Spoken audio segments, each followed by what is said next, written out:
A question. How many of you found out about this evening via email, word of mouth, and social network? Raise your hand. That is the majority, all right?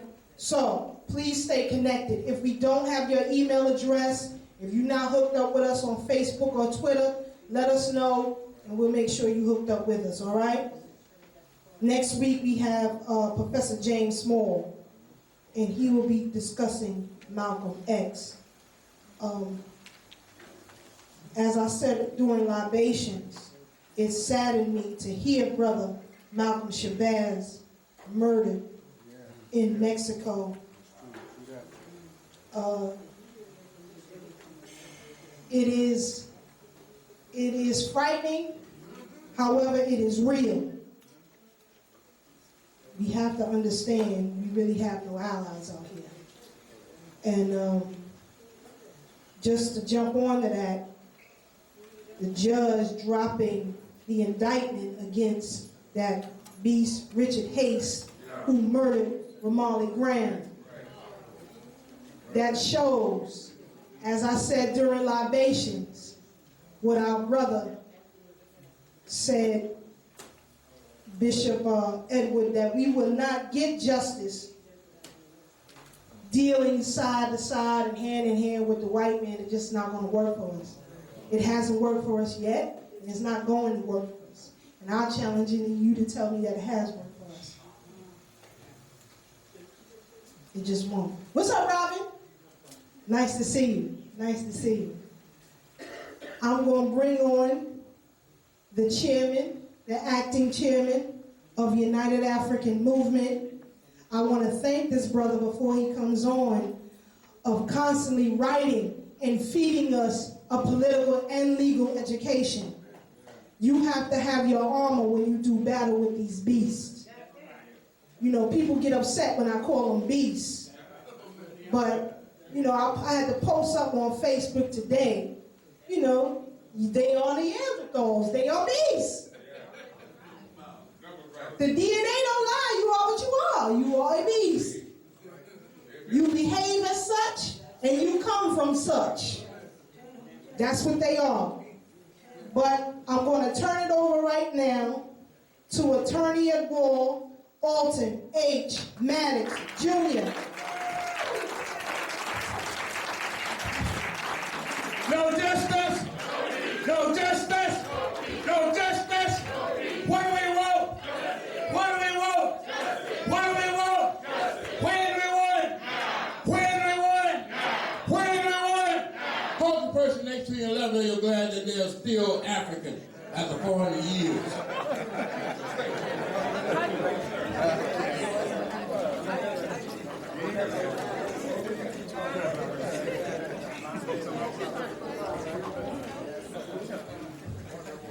First of all, let me give thanks to Sister Keisha for opening up this evening. Thank you, Sister Keisha.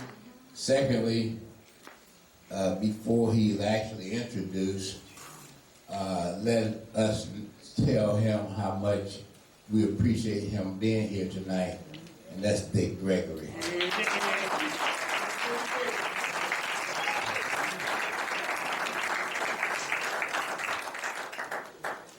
Thirdly, we had a wonderful time this past Sunday in Patterson, New Jersey. And it was, as many people said, in spite of several issues. One, we couldn't put any more people in that place. So we had actually met that goal. And secondly, we always favor censorship, which means that we have to do triple time to get the word out. In a community that is not necessarily saturated with great activism, and great intellectual thought. And so to have been able to do that, and then there are a lot of other things too. We're in Patterson and not New York City. A lot of people didn't know this. I did, but you know, I'm wearing about 5 hats. And it's a very challenging situation. But one of the issues that you always have to be very clear about is logistics. How to get from point A to point B. And a lot of us didn't know this, but where we were in Patterson, first of all, was not that far from the George Washington Bridge. First of all. Secondly, most of us didn't know that it's a straight shot straight to the Masonic Temple. Once you come off of the George Washington Bridge, you'll see Route 4. And Route 4 at some point turns into Broadway in Patterson. And the Masonic Temple is right there on Broadway. So it's a real straight shot. I mean, some people who came was coming out by all means. Various ways of transportation in order to get there, but it wasn't really as difficult. You know, sometimes we hear something like Patterson, New Jersey, and we freeze up. You say, man, I can't go out there, it's too far, and I'm going to get all lost. It was nothing like that, but we didn't get a chance to really convey that to a lot of people, where they would have known that this is really not a real challenge, because it's just a matter of going across the bridge, finding Route 4, the signs are right there, and going straight to the Masonic Temple, which is on Broadway, which is before that, Route 4. So it was a great experience, but despite all of that, we triumphed, and we had just a great time in Patterson, and I think that the Brawley family was more tickled than anybody else. I mean, we all enjoyed being there, but the Brawleys really enjoyed being honored. I mean, they really enjoyed being honored, and so you know that is great because you know you really accomplished something when you recognize what they have gone through. And then to turn around and know that 26 years later, the same people that were supporting them at Bethany Baptist Church, Poughkeepsie, New York, and other places are still around. And they are saying the struggle still continues. Because, you know, sometimes we have the logic of chickens. See, y'all who grew up in the city, y'all don't know about this. But see, us country boys who had nothing else to do all day but study chickens. You know what I'm saying? There was nothing else going on in our lives. You know, y'all up here running around and fry trucks and police cars and ambulances and all kinds of stuff going on, and y'all just jump from here to there. And here we are in the serenity of rural Georgia, where nothing's going on but the chickens. And so we sit there and study the chickens. And, you know, what you don't know, even though I know y'all love the gospel bird, but what you don't know is that the chicken has its own philosophy. Chicken has its own ethics and has its own logic. Chickens. See, I just thought they were just some things just walking around. But their logic is too much like ours. That's why they're always on the table on Sundays. All right? That's why they're always on the table. Because they really need to take their philosophy. And I've studied them. And I really understand that. And even before I went to college, you know, I had a great understanding of philosophy, ethics, logic, and all of that. And you can learn a lot through the chicken, especially for black people. And I won't go through that tonight. But, you know, I'm beginning to introduce you to that. And I have a very interesting article that I've written for tomorrow. You know, I can't put these articles out too frequently. You know, sometimes when I write 3 articles in a day, I get people say, stop sending me the articles because you're clogging up my computer. All right? You know, and so at that point, I have to sort of schedule and provide a gradual approach to all of these subjects that we really need to be introduced to. You know, see, the things that I write about and I speak about are things that you can't learn in law school. They don't teach it. That's why lawyers do not know what they're doing. Because they don't teach anything other than being a robot. That's all they teach. You know, and they don't teach about how to really win cases, one after the other. You see, by the time that they told me that I was a terrorist, I didn't believe there was a case that I couldn't win. I thought I could win everything. I mean, I see cases now, like the case up in Boston. I said, well, man, if I was practicing law, that guy would walk. I don't know question about it. He would walk. You know, if I was practicing law, I look at these cases every day. I said, you know, if I was still practicing law, but in 1987, they wrote this front page magazine article in the Washington Post.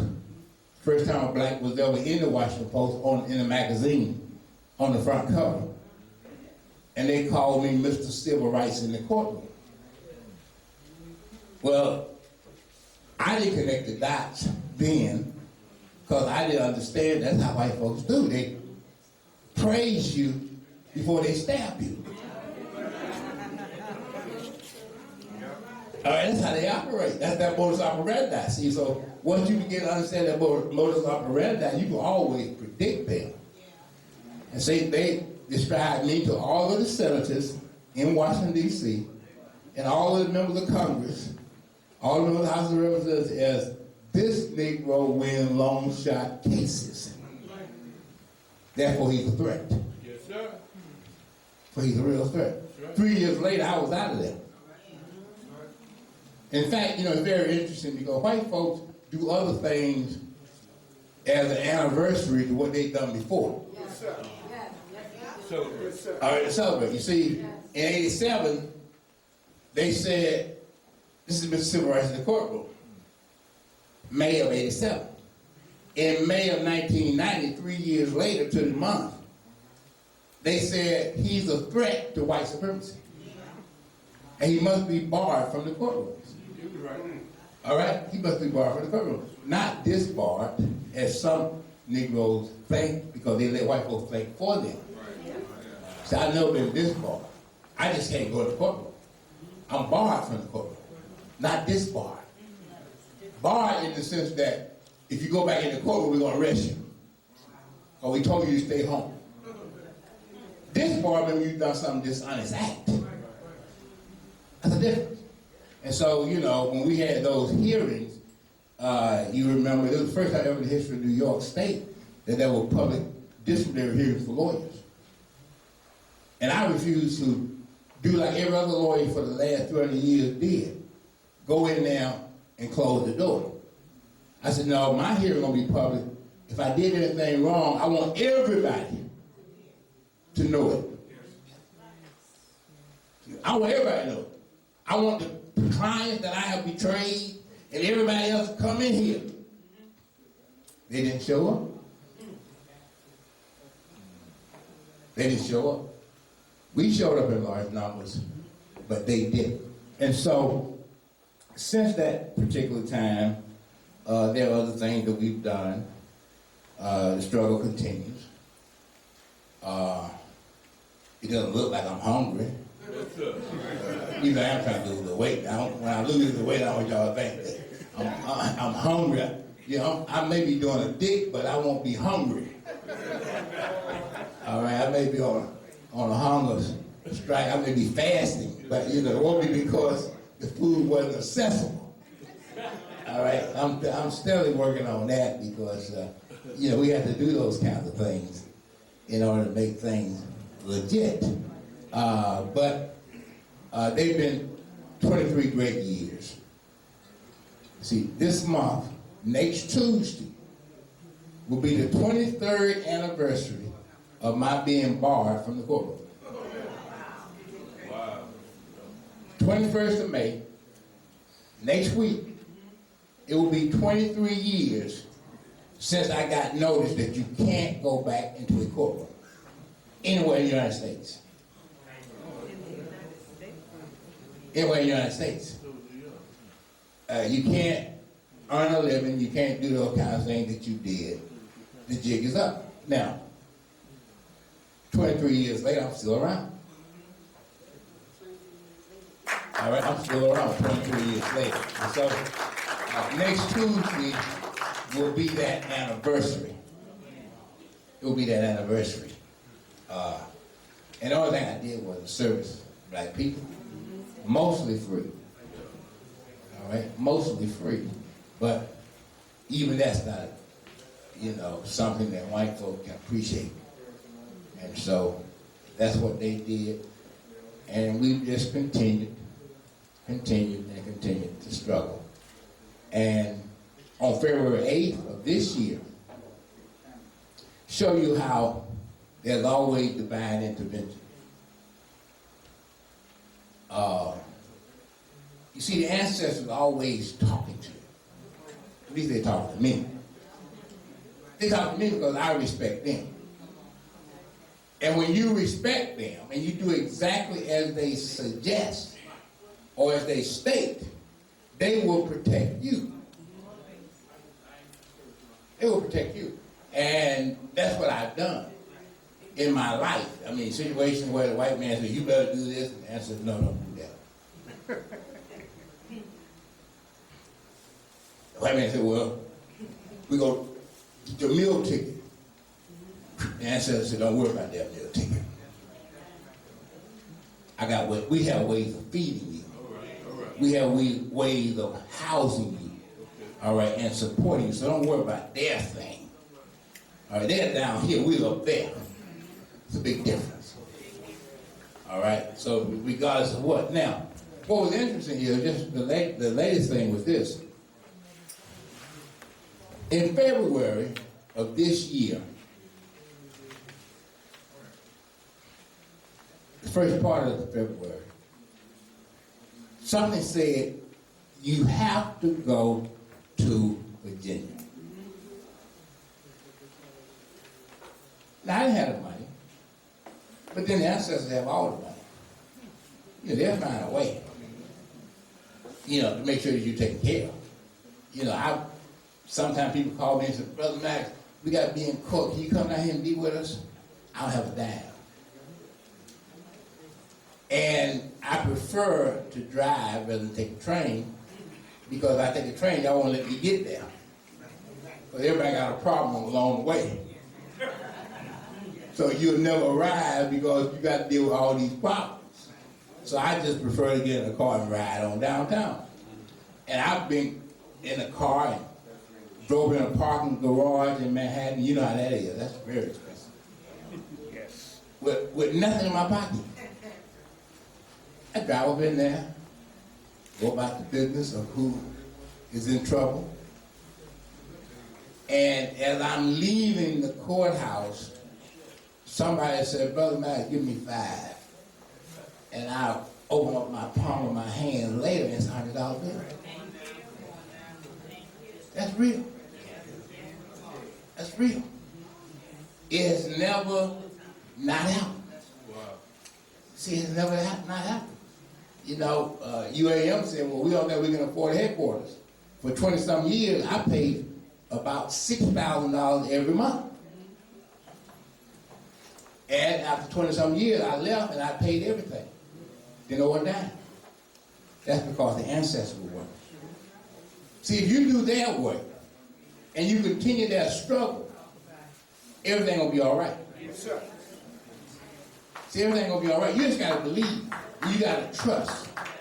And you got to really adhere to what they are doing. Everything will be all right. And so the answer said, you need to go down to Virginia. And I said, well, you know, I don't really have any money. They said, well, you got a credit card, don't you? I said, yeah. They said, well, they take credit up and down the road. Use that. So I did. Got down there February 7th with no money but a credit card. You can get back anything you want with a credit card now, you know. And then you can find ways of paying it later. All right, but you can do it now. So I went ahead, and on February 8th, I went to Hopewell, Virginia. That's where the Brawlers live. In about Surrey County, Virginia, where we'll be going July 23rd. And it's an interesting thing about that area. When I went to the courthouse, there wasn't nothing but black folks in control. It's Virginia. You go down here, Hopewell, Virginia, you don't see nothing but black folks in charge of everything. The sheriff is black, chief clerk is black, everybody's black. Now, that doesn't necessarily mean everything's good. Just because everything is black. All right? You know, I mean, when I got down there that day, which was February 8th, you would have thought that I was on the public enemies list. So everybody in the courthouse would look at me like, "Rah." And I couldn't understand. I said, "Ray, what's going on?" And he said, well, you know, They know who you are. Don't worry about it. You know, that's the way they behave sometimes. And I said, okay. I said, well, I didn't know, you know, because I'm a very pleasant person. You know, I mean, when I go in a room, I light it up. Even with the Ku Klux Klan, I light it up. All right, you know, because and that's just the way I am. So I'm, you know, saying, you know, everybody ought to really like me, and they did. But when we left, and I dropped Ralph off at his house, and I went back up on 95, I got a call from Ralph. He said, Alton. I said, yes. He said, today they took Tawana's pay. I said, what? They said they took her pay. And what do you mean? They garnished her wages. I said, you sure, Ralph? He said, yeah, I'm telling you. Now, the reason why this was significant to me, because, see, I was barred from representing Tawana in 1989. A lot of people don't know this. See, at first they said you can't represent Tawana, then 1 year later they said you can't represent nobody. We don't want you representing nobody. All right? But in February 1989, they said you can't represent Tawana. So what I did, I stayed in touch. And, you know, I was at the defamation trial in 97, 98. But what I did know is that Pagonas had never sued Tawana Brown. Had never sued her. Had never filed an affidavit of service. Had never had a guardian ad litem appointed. Had never held an inquest. All these things are significant to getting a judgment. And you can go up there now and you won't find it, because I've sent people up there who may have not thought I was telling the truth. I said, well, you go up there and look. And you go up there and tell them to give you those documents. They can't. Because they don't exist. So I said, well, you know, what this means is that somebody is filing false instruments. See, there's a section in the penal code against filing false instruments. Some lawyers do that. You know, sometimes when you go to a lawyer in a divorce case, the lawyer will file false instruments and not have done anything. That's a record. Filing false instruments. I know a lot of lawyers made a lot of money. Only thing they did when you left the office, they just typed up some false instruments and filed them in court. And next thing you had a divorce. That's easy money. And so that's what they did here. They filed false instruments, but to make matters even worse, instead of Virginia giving Tawana Brawley a due process hearing, which would have been in advance of garnishment of her wages, they're not giving her a hearing at all until July 23rd. after they've been taking the money. And when I got involved, and I wrote the Attorney General, and I started screaming about it, to one of them, I mean, not to one of them, but the only one on radio said, well, I know what Madison is saying, but I'm not using the money. I had the money escrow. Like that's gonna save him. All right, like that's gonna save him in July because he claimed he ain't spent. I don't think I wasn't going to apologize. All right, but you're taking her money, man. You're taking her money. All right, and $300 every 2 weeks is a lot of scratch. Especially if you're going to feed a daughter. Okay? That's a lot of money. You take that kind of money from somebody. And so, what we did was, we said, well, we got to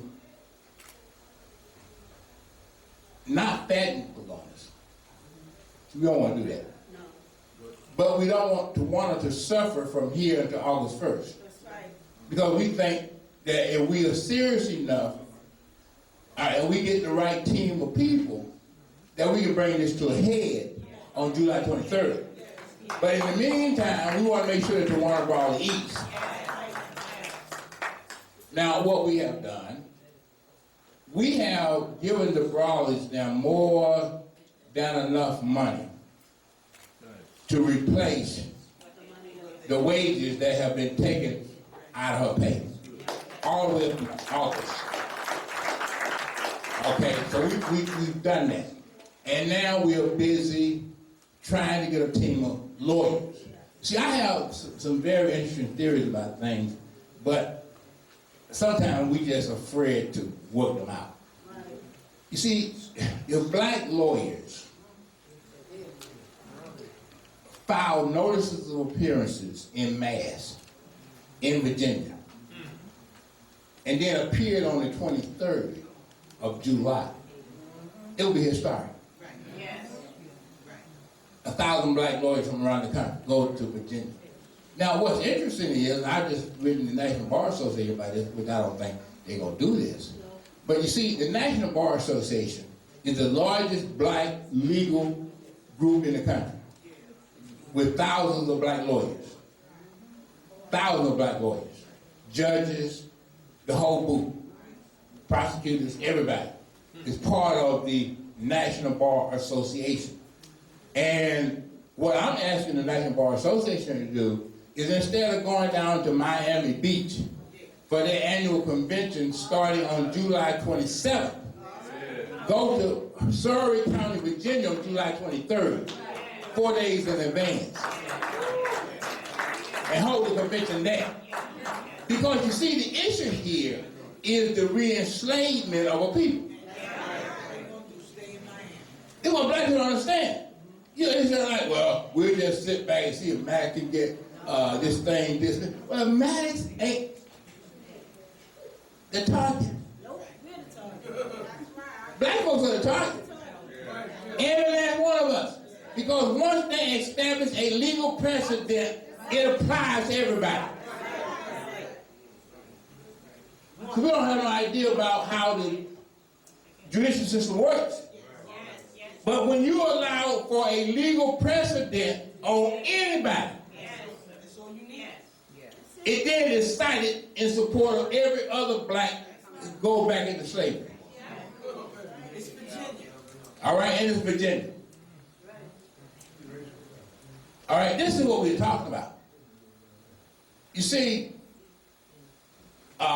tomorrow I wrote an interesting piece for tomorrow called "The Badges of Slavery and the 13th Amendment." And we don't understand this, but the reason why we are shot down in the streets because each one of us have a badge that we're wearing. And it's a badge of slavery. Each one of us is wearing a badge of slavery. I wrote a little article real quick today because I heard about Ramarley Graham. And I said in the article, the title, Ramarley Graham wore a badge of slavery. on February 2nd, the day he was shot down. And you see, white folks understand that. You know. You look around, I ain't wearing no badge. I ain't wearing, I don't know what he's talking about. That nigga was crazy. Talk about badge of slavery. But it's a badge. And when Richard Hayes saw him going into his house, and Richard Hayes followed him without probable cause and without a warrant. And go in the house and in the bathroom and where nobody know what's going on. Now, this is what the judge said today, which was wrong. See, and this is why we have to be able to stand up. See, I was listening to the lawyers. They ain't saying nothing. That amount to nothing. You see what I'm saying? See, you got to listen to what people say. They ain't saying nothing. Now, the lawyer said, well, you know, we're going to take this and we're going to try to have this done again. No, that's not it. This is what happened.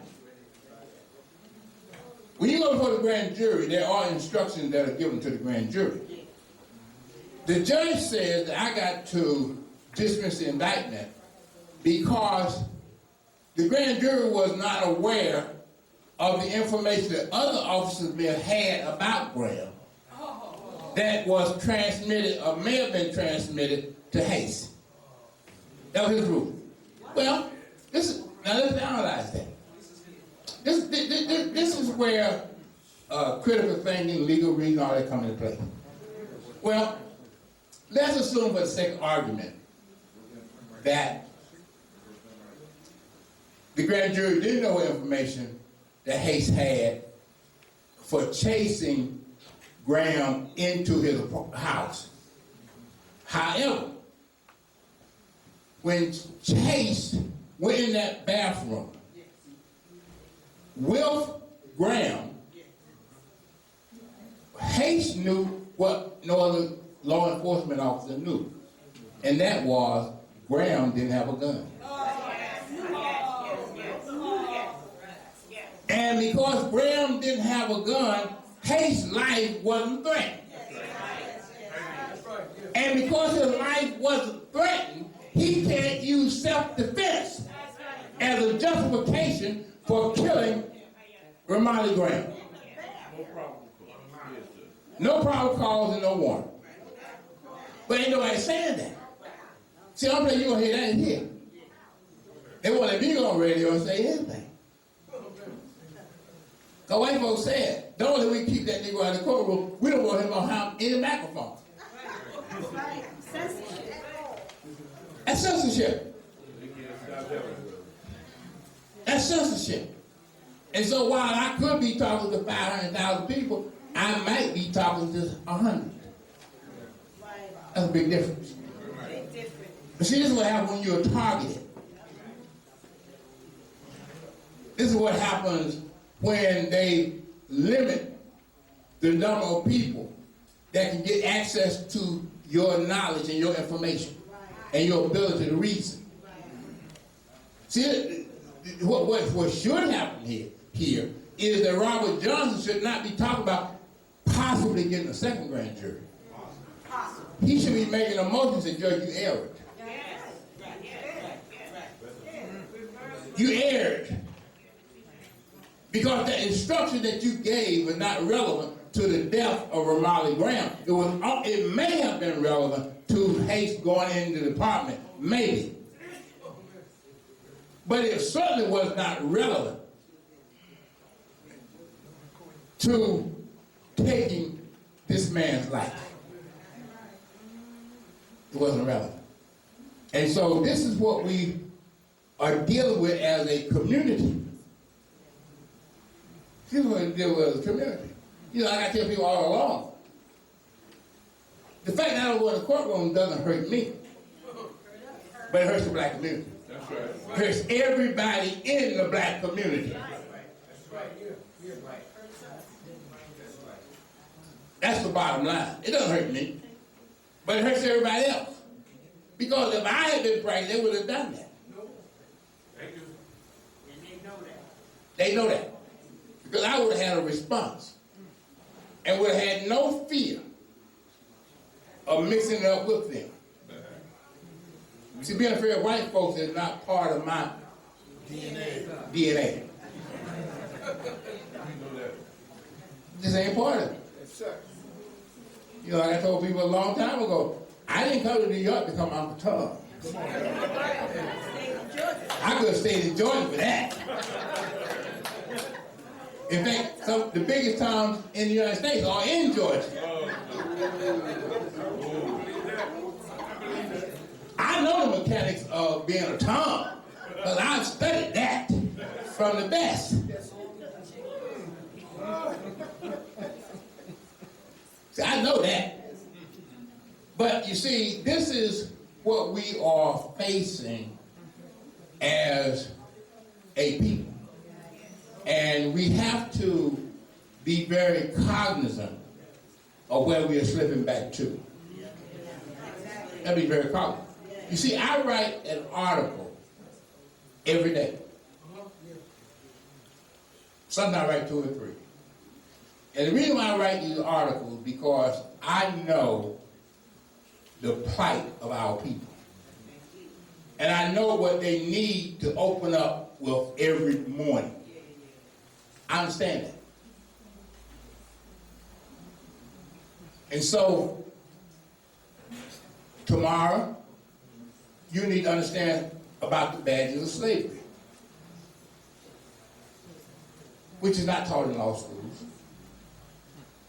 See, we have a limited or finite definition of slavery. We think that slavery is only a plantation.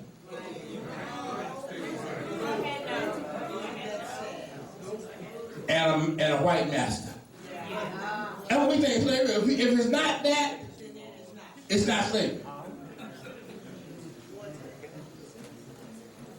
See, we believe that emancipation is tantamount or equivalent to freedom. And it's not. I want you to look at when you go home. I always tell everybody, everybody needs a Black's Law Dictionary. Black's Law Dictionary. No other dictionary. Everybody needs a Black's Law Dictionary. And I would suggest everybody have a copy of the U.S. Constitution. And the reason why you have a copy of the U.S. Constitution, when you ride down the highway and the cop pull you over and say, all right, boy, I want to search your car, and you pull out your Constitution, oh, can you find out where in that Constitution is your right to search my car? Can you tell me where it is? I'm looking. Now, if you can't find it, then maybe we need to talk about this before you go any further.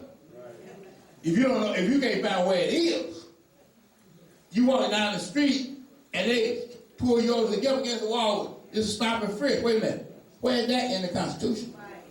I ain't seen that in the Constitution. I ain't seen that. I saw probable cause. I saw warrant, but I ain't seen stop and frisk. Where did that come from? All right? Where did that come from? See, this is the kind of stuff that goes on and everybody ignore it. Everybody ignore it. I remember, and I cited this because I have so many legal experiences. And sometimes this stuff just comes back to all kinds of stuff comes back. And I cited the case of Marlon Hanson tomorrow, you'll see it. And what happened, show you how white supremacy operates. There were 2 Steves.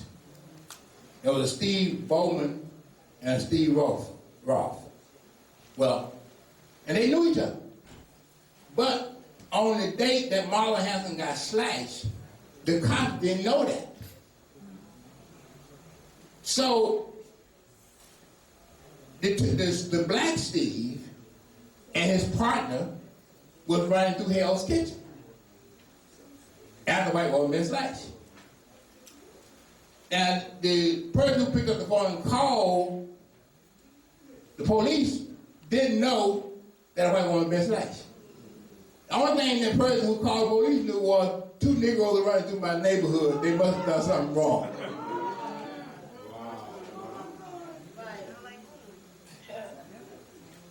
when they called 911, they immediately put a chase on them. Saw two Negroes running. All right, you're under arrest.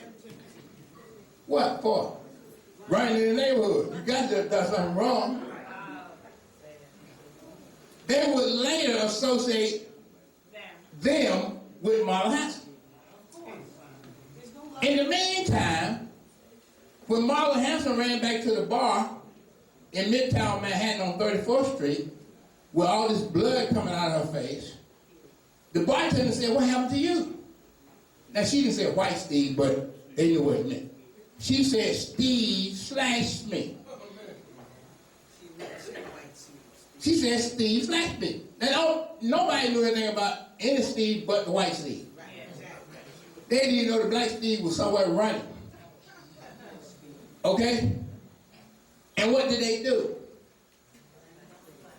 They go and pick up the White Steve, but when they found out they had a Black Steve, they put the razor in Black Steve's hand. That's the MO.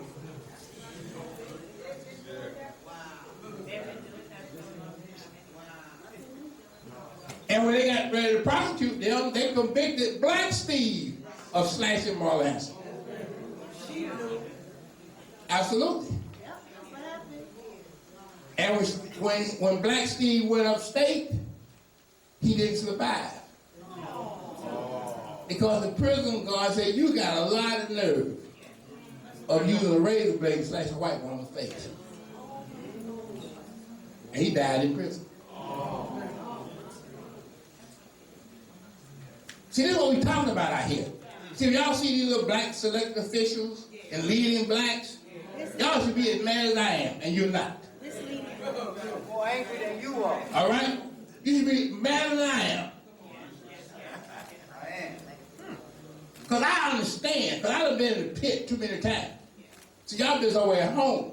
But I've been down in these courthouses. And I know what happened in these courthouses. And it's not a pretty picture. It's not a pretty picture. I can tell you about stopping fish. And what the consequence of stopping fish.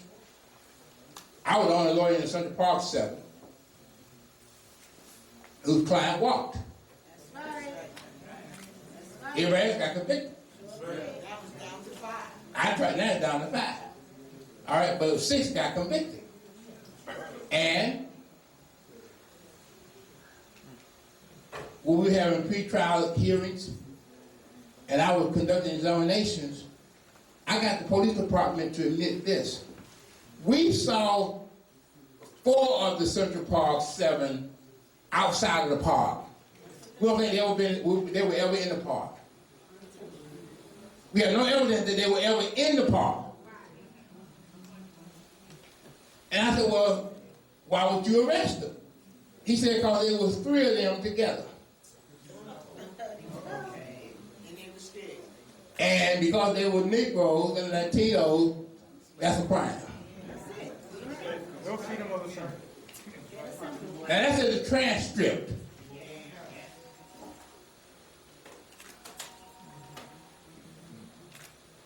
And guess what? Patricia Miller hadn't even been found yet. So when she was found, the crime was given to them. That's how they do it. Yep.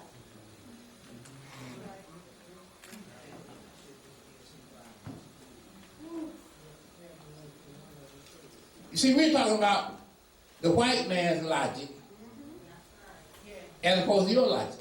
See, we don't think like that. See, if you go in court and think like you think, and you're trying to refute white folk, you're going to be dead wrong. Because as Dr. William Augustus Jones said, white folks are rational on every subject except race. They're irrational. They're irrational. So, that's where it is. Now, Brother Patton, did you pass out envelopes? No, that's it. All right, you should do that right now. And because I want to say this, really want to stop slavery, who really wants to help this struggle for Tawana, has the opportunity to give. Now, everybody know me, one way or the other, by hook or crook, we're gonna win. So if you want to put more of the burden on me, fine. All right, because the only thing I know about is winning. The only thing you can do is help. That's all you can do. But anything that I've been involved in, I've been involved with Tawana for 27 years. And you figure that out. And I done spent over $1 million. I spent over $500,000 for the longest civil trial in the history of New York State in Poughkeepsie. And you was up there. I had to rent rooms. I had to buy food every day for a whole gang of people. I had to rent vans, the whole 9 yards.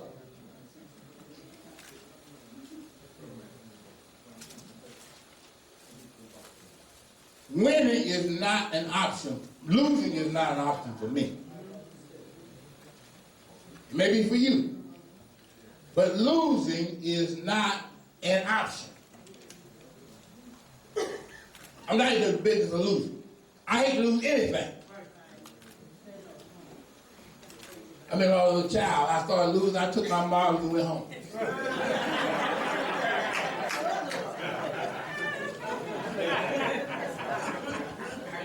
Now, I'm not getting ready to lose anything. If I got to lose, I'm taking my marbles and go home. That's what I'm doing. Retreat. Right. We ain't doing that. Lady told a client of mine one day in Manhattan, he was in there for a lot of charges, so he couldn't go home. And I was trying the case. And this white court officer had to stay in there with him during lunch. And one day she said, you know what? To my client. She said, Mr. Maddox really think that he's on trial. He don't think you're on trial. He thinks he's on trial. And that's true. That's true. I don't care what it took. I was always on trial. You came to my office, I was on trial. When you left, we what you call trading places. I became the defendant. You became the observer. I remember trying a big murder trial in Staten Island. And in that murder trial in Staten Island in 1976. And you know what Staten Island like to say in 1976. All right? You know Staten Island like in 1976. The first day I went to court, they had the largest, my client was accused of murdering a white woman. And they found her spread eagle and had been raped in Staten Island. And my client just got out of prison on parole. And was going with a white woman like O.J. Simpson.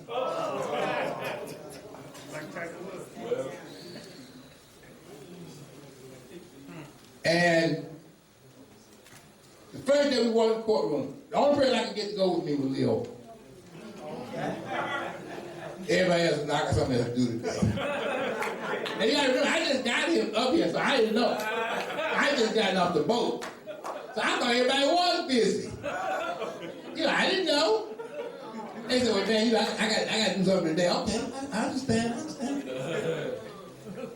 So when it ended up, I said, look, you think about riding up Staten Island with me? Yeah, we don't have nothing else to do today. Let's just ride over there. There was 500 cops in the courtroom. 500. That day. And the judge, and they had appointed a lawyer for Booker. And Booker was sitting in the cell, and the lawyer came up to him, and they started talking. And the lawyer was telling Briggs, I think you ought to take a guilty plea to this murder today.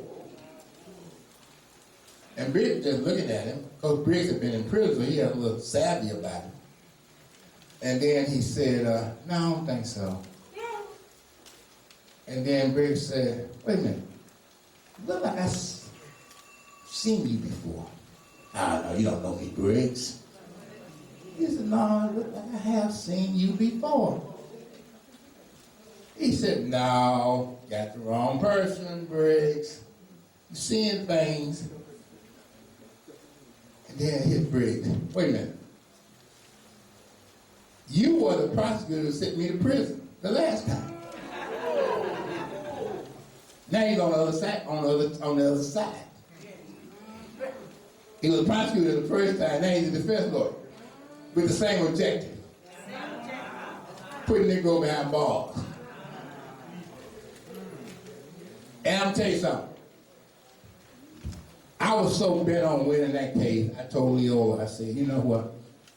I said, they got a course on scientific evidence at Northwestern University. If you go back during that time, you can get stuff on the course.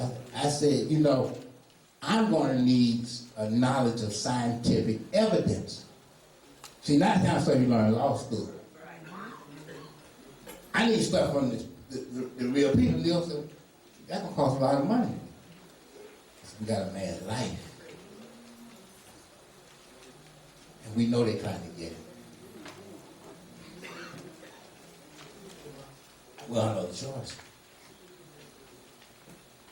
So that's what we did. I went out there for a whole month. Northwestern University. Those things become important. See, it doesn't become a matter of whether you win or lose so much as you must win. See, you got black folks that you're representing. If they don't have the money, you have to win anyway. That win anyway. See, legal practice for the black lawyers is not commercial. It's not a commercial practice. You got to put your life on the line as long as you can put it on there. Because that's how inclined white people are to this very day to take us out. That's the way it is. They just have a natural hatred of us. They have a natural hatred. I'm not trying to incite people. I'm just telling the truth. They just hate us. They just hate us.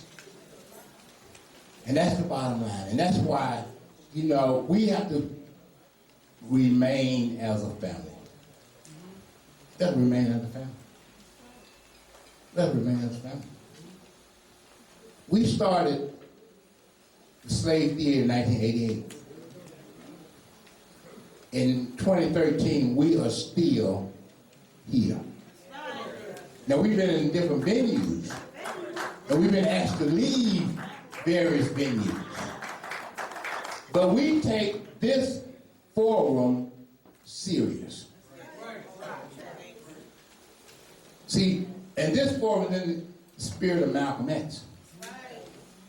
Malcolm X said, our people must be re-educated in order for them to do for self and not to rely on others.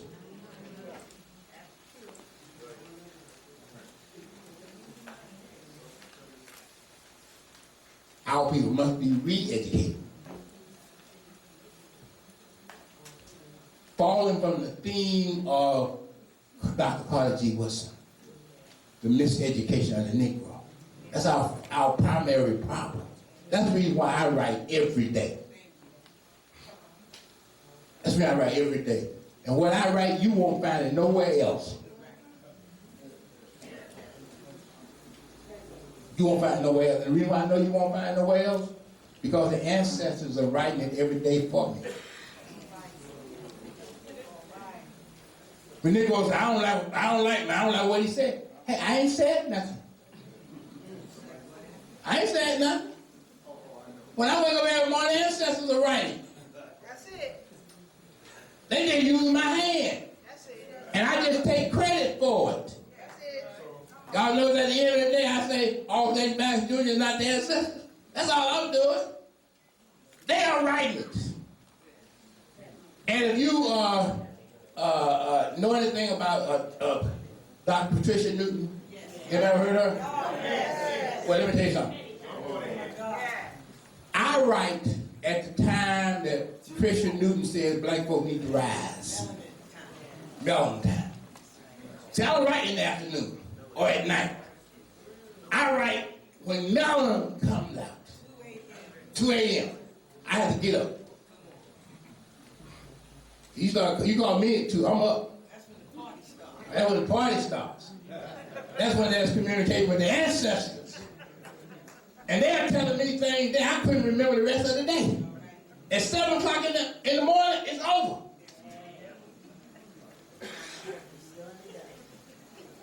It's over. There's nothing else to happen. It's over.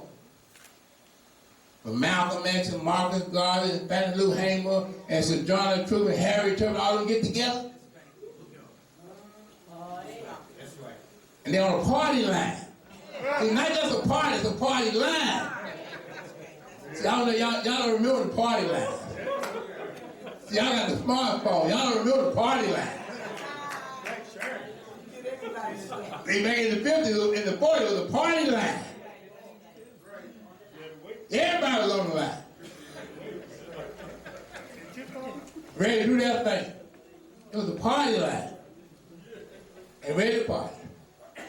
And that was the bottom line. And so, this is going to be a rough struggle. But we're going to win. And we're going to win because we have the determination to win. We have the commitment to win. We have the resolve to win. That's what we're going to win.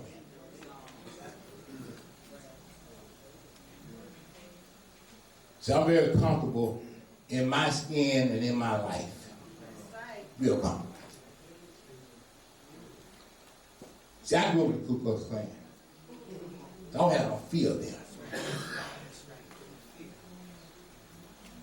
I'm going to say this, and then Brother Penn going to come and take the collection up, and then I'll be through. We're going to bring Dick on.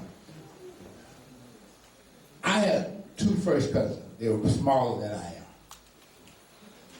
And, you know, I like to help mold children. And so there are times when parents don't have time to do something with children, and they just put them to the corner. I just, come on, y'all ride with me. And this was around the time when I was courting Leola. Now, doing Georgia is bad. Leola's from a real rough town. Manchester, Georgia. Oh, yeah, that's real bad. All right, that's on the border of Talbot County, but it's in Meriwether County. And I used to go down there, and I used to tell my little cousins, y'all want to ride down there with me? And they said, yeah. And you see, when you ride down to Manchester, a lot of times there are roadblocks. So you have to stop. And it's the Ku Klux Klan holding the roadblocks. So you got to remember that the Klan had special status in Georgia. So when you ride up and down the highway and you're seeing these white robes and these hoods, and they're stopping all the cars and want to see what is going on and where you're headed. And my little cousin, when they called me, there was a long line ahead of us. Everybody had stopped. So I got out of my car. At that time, I loved photography. I had a nice camera. And I ran up to the front of the line where the Klan was. Started taking their pictures. I mean, fans, this nigga crazy. Yeah, this nigga is real crazy. You know, we do what white folks think of some of us. And though they think we're crazy, they leave him alone. All right? They do. That nigga was crazy, leave him alone. All right? And so, I remember after that, their name was Carl and Carol.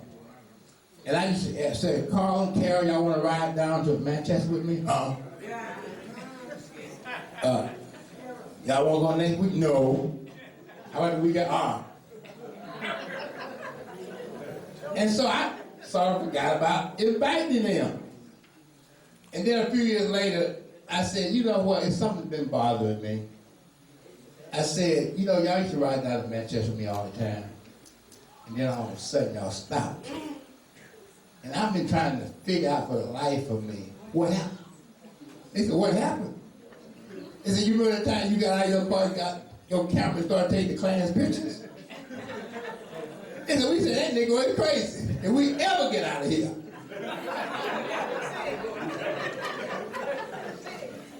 If we ever get out of here, we ain't doing this no more. And they never did. And they never did. And this was the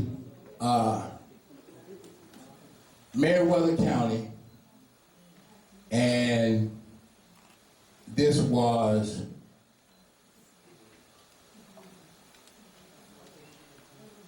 the Klan still continuing its terrorism. Hey, Brother Maddox, Yes, sir. this young man said he lived down there or lived there recently. Yeah. It's still going on. Absolutely. A leopard never changes spots, and a zebra never changes spots. Still going on. Still going on. All right, that's just the bottom line. And so with that, I want to thank everybody for coming out this evening and really preparing to hear a great lecture with many questions, but also being out at a critical time for our black women who for 40 years have been the victims of legitimate rape. And this is the first organized effort ever in the history of blacks in North America to resist organized rape. This is the first effort ever. Nobody else has done it. People may have talked about it, but they ain't do it. They're scared. But you're part of something to bring dignity to our whole race. You see, because you can't raise a race if your women are dehumanized.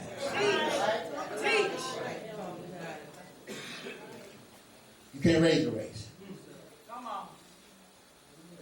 People say, well, you know, you're going to go with the law, probably got to do everything. Because we're talking about manhood now. We're talking about my race.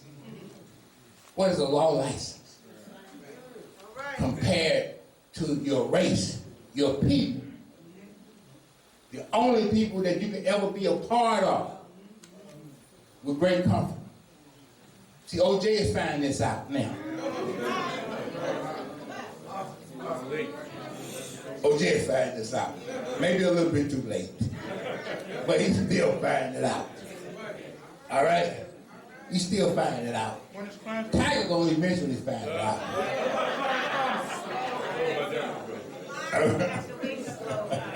All right, Tiger. I'm getting ready to close out. I gotta close out. I got. Me and you talk. Yeah. All right. I went back in there on the second. They took 14 of them large bitches out of there. Right. They clean. I got to order the show code. They gave me. I got to pay $75 a filing fee tomorrow. Right. I need $250 to go into court. Okay. I'm coming to y'all because y'all say y'all the. Well, no, we didn't say it. No, we didn't say it. Let's get that straight. No, we didn't say it. We did it. See, that's a different thing. No. You said we said. I got this. No, we did. All right, there would not have been a slave theater without us. Okay, no, we gotta get it straight now. We gotta get it straight.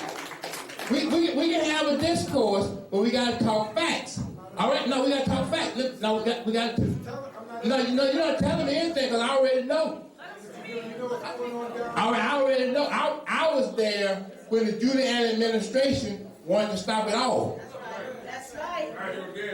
All right, I was there then, and I was the one that stood up. So we ain't talking about hearsay here now.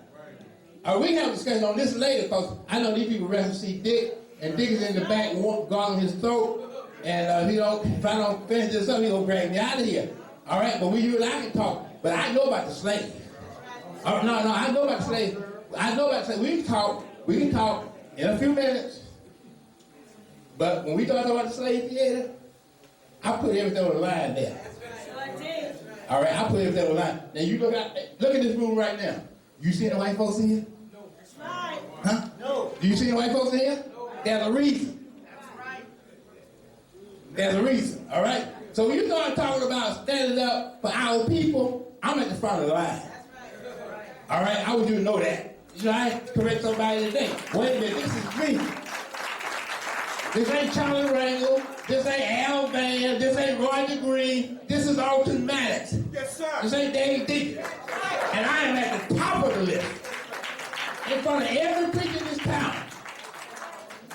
All right, and the reason I say that, because, see, I'm not judged by what Negroes say about me. All right. I was called down to Madison District Attorney Robert Morgenthal's office. And Robert Morgenthau is the president of C. Vernon Mason, Calvin Butts, and Sterling Johnson, who is a federal court judge. He said there's not but one black man in this city that will go eyeball to eyeball and toe to toe with white folks. And that's you. That wasn't a compliment. Just like Mr. Civil Rights in the courtroom, a compliment. Because you know what? He said, you will either stop it, or I'm going to put you behind bars. And right after that, he tried.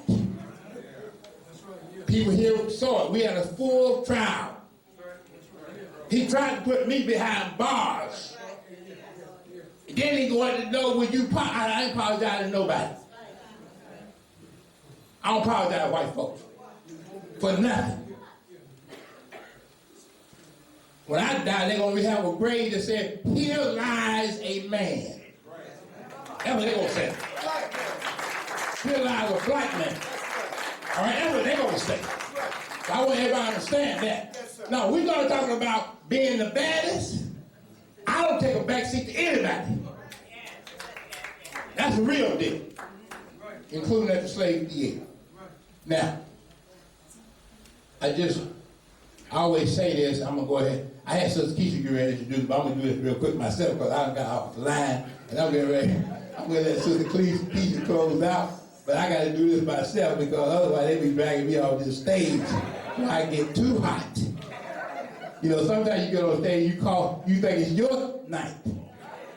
All right, see, this is not my night. People that come out here tonight to hear me. Now,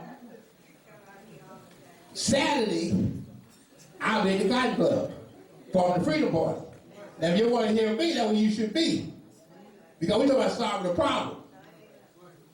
And we're going to need a freedom party to be free. All right? That's why it's called the Freedom Party. And its mission is to erase all badges of slavery. But tonight, we have Big Gregory with us. And, you know, I say this because just having Leo and I, Leo and I was, we voted for Dick in 1968 when Dick ran for office. And I haven't voted for a white person since. On nothing. I went to my dad, and my dad told me, he said, son, he said, in 68, he said, son, I've always wanted to vote for a black man and couldn't. He said, we could vote in Noonan. That's where I'm from. He said, we could vote in Noonan. They would enroll you. But you couldn't vote for nobody but them. You couldn't vote for you or yours. So in 68, my father said, this is a golden opportunity for you for the first time to vote for a black man. And Dick was on the ballot, on the presidential ballot, and came within percentage point of being victorious. Don't care about black folks. See, what people said, and I told Dick this before, Canton, I'm saying it again. See, a lot of people say, well, Dick got to be an agent. And I said, I don't care whether Dick is an agent or not. See, I don't care whether Dick is an agent or not. Only thing I know is the black man on the ballot. And in 1968, I'm voting for him. And since 68, I ain't never looked back. I ain't never voted for a white person ever since. In 64, you gotta remember, in 64, I was 18 years of age. Georgia was the first and only state to, without condition, let 18-year-olds vote. Only state in the union to let 18-year-olds vote. So I voted 18 in 64. And at that point, I got caught up with this whole Barry Goldwater, Lyndon Johnson scare. Y'all remember that? Some of y'all about my age. And so all of us ran over to Lyndon Johnson. All right? But that's the last time I ever voted for a white man. Ever.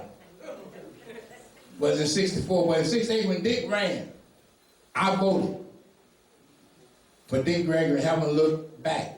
And that vote that Leo and I conducted, and I read along with my father, created an uproar in Cary County. But they had 3 votes, 3 Negroes. They had to find out who are these Negroes?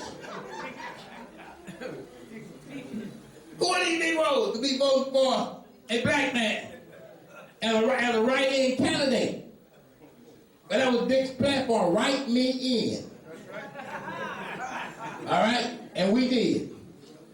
And ever since then, we've been voting for people that look like us. That's why I'm not enrolled in the Democratic Party or the Republican Party. I'm independent. Looking for an opportunity to establish a freedom party for black people in the spirit of a Fannie Lou Hamer, and in the spirit of a Rosa Parks, and in the spirit of a Congress Adam Clayton Powell. In that spirit. But tonight, I want all of us to get on our feet and put our hands together for the keynote speaker for tonight, Dick Gregory. Let's give him a warm round of applause.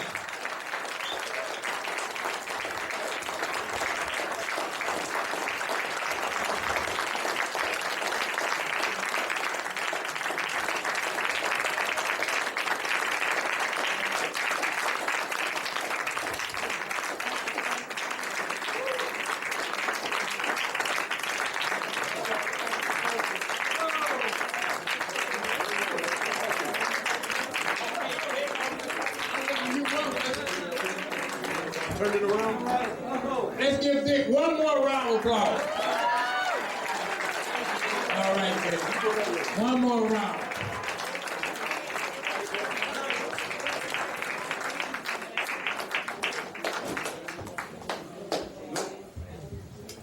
Thank you, my brother.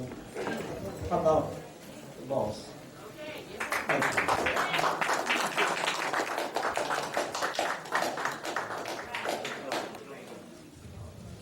Let me say,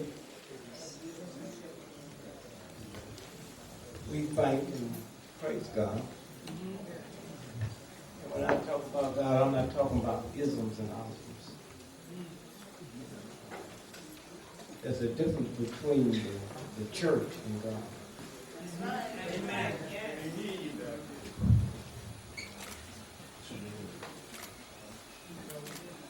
And to my brother, who's been out here for so long. Yeah.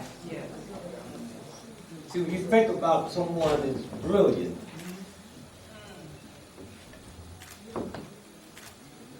and they told him everything we've been told. Behave yourself, get a good education, work hard. He did all of that. And they said, nigga, we didn't mean that hard. We didn't say be honest. So first, let me say thanks to those of you who worked so hard to put this together.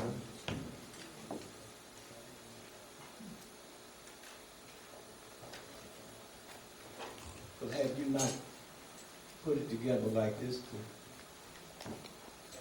And then secondly, we want to thank those who do the physical part, you know, the physical part.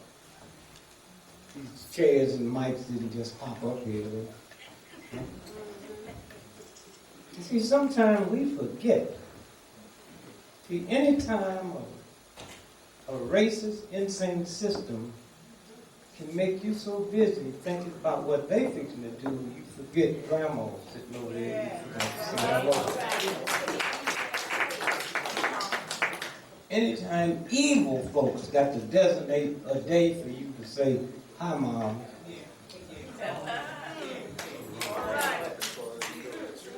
Then there's something wrong with that.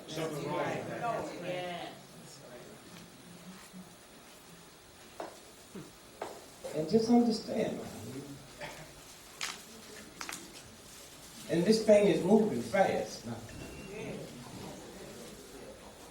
I looked at the president before I came over here.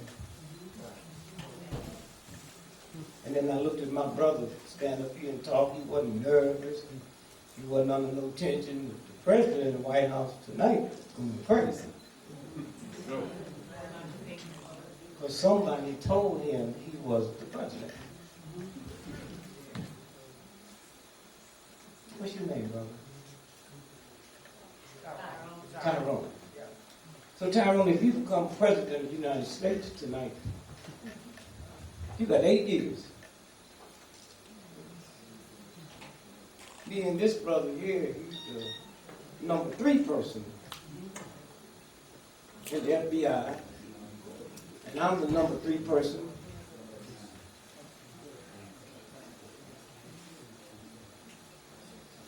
In the Treasury Department. He's been there 42 years, I've been there 43 years, and the most you can be there is 8. So you in transit.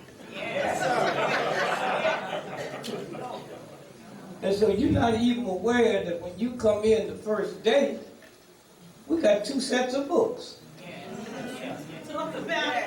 We got the one for you and the real one. That's what got the president in trouble now. Did you see him last night and tonight? He didn't look like he's from some Harvard. I mean, he's finding out now what it's really about. Yes, sir. Everybody was talking about the first debate last year. Did y'all see it? Yes. Now, you can't get real smart and then end up being real stupid. What they didn't tell you is General Petraeus and a bunch of thugs was planning on overthrowing the government. And that's when they informed the president that morning. They gave him a shot to send him out there. You hear it? And when they got busted him, they had rounded them all up. But understand how crazy stuff was. There's certain things you can't tell. Why? Well, let's say we all from Spain, and we trillionaires, and we got our money invested in America. The minute we find out there was 40 generals fixing to overthrow that government, we pull our money out. They got to be real cool. And it was a slick plan they had too. They was going to kill Romney. You see, I keep telling y'all, this is white folk business.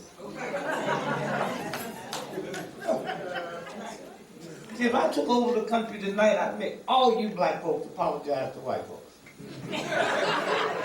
Because y'all mad at the wrong white folks.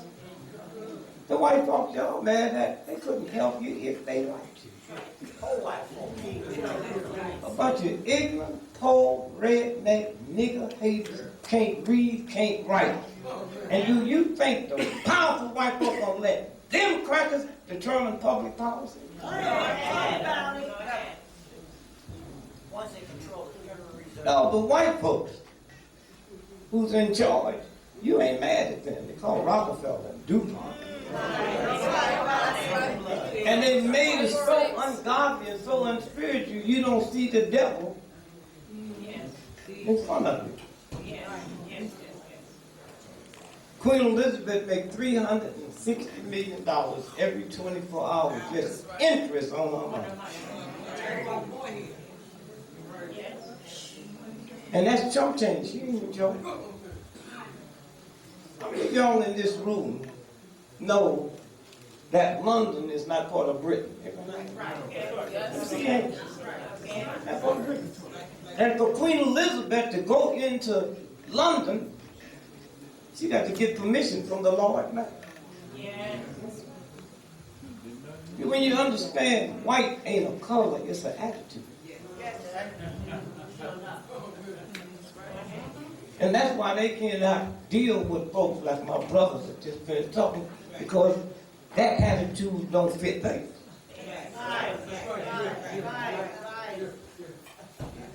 Truth. Spirit. The first black president, the first 8 presidents of the United States was black men.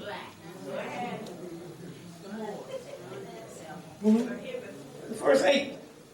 George Washington was the 9th president. And y'all need to spend some time just being quiet, because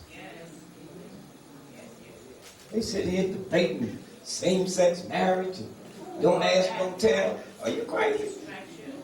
George Washington, did you see them old tight silk pants he be wearing?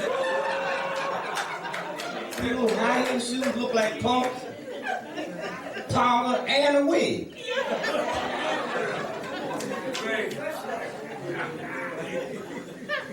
Black folks just as crazy. I'm 81 years old. Ever since I've been going to the Baptist church before I could walk, I hear them old black folks in. You know Reverend Gregory, he's gay.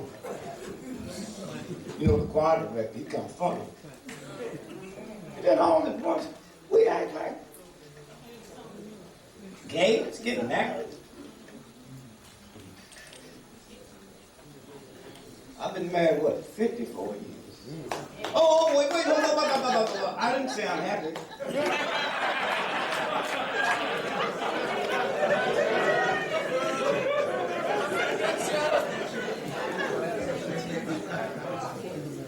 The biggest problem I had when I first met Liv, she couldn't handle debt.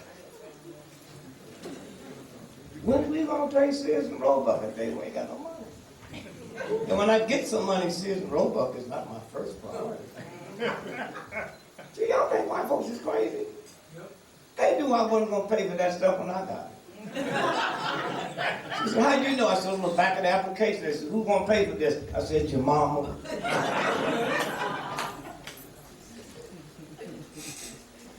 So fear, and I can't understand these black folks.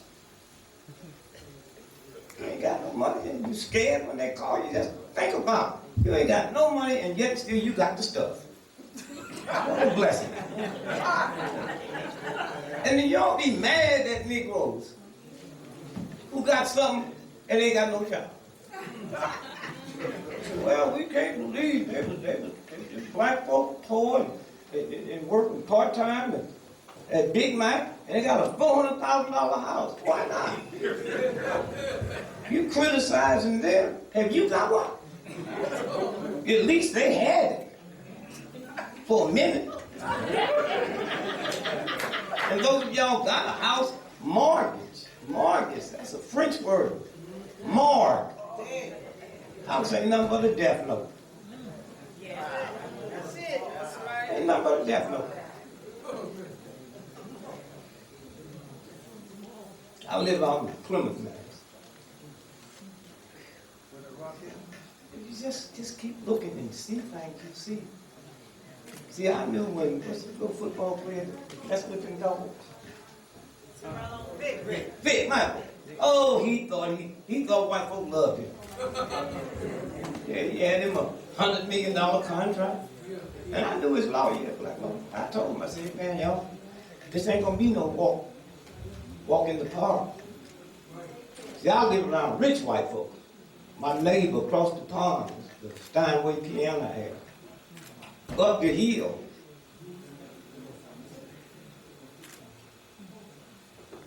That's Ocean Spray. See, I know how them white folks feel about those. Hey, my neighbors, they'll hire a nanny to change the baby diaper, but walk their dog and pick up the dog shit.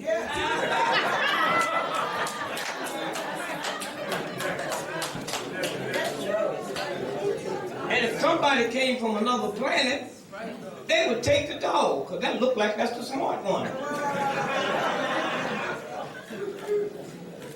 And I was trying to tell Michael, man, you're in serious trouble. But see, the good thing about America, they put it right out there in your face. They talk about do your time and clean it up and you know that's a lot. And when you start asking a lot of questions, they just get real silly. But white folks say, I'm one of the brilliant folks on the planet, but when I get around them, I try not to. They don't deserve to hear you. You got something to say. So, Mr. Gregory, I know you're not speaking until tomorrow, but we got a little dinner tonight. We just want to know what's some of the things you got on your mind. Like I'm going to tell them. I said, well, I'm 81 years old and I'm trying to figure out where do albinos go after high school? They just disappear. Every high school got albinos. And then I've been in the army, didn't see no albinos. I'm on planes every day, didn't see no albinos. You never heard a woman say an albino raped me, they'd be easy to catch.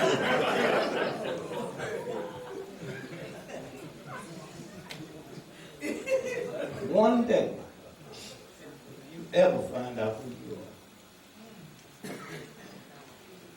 They keep telling you, but you keep ignoring it. Pedophilia, I don't know why y'all upset over white things. In the church, you ever been into a cathedral? You ever see that goblin, the man with the wings? And don't you see them little white boys up there, 2 years old? No girls, just boys, with no pants on or nothing, with angel wings? What do you think that's about?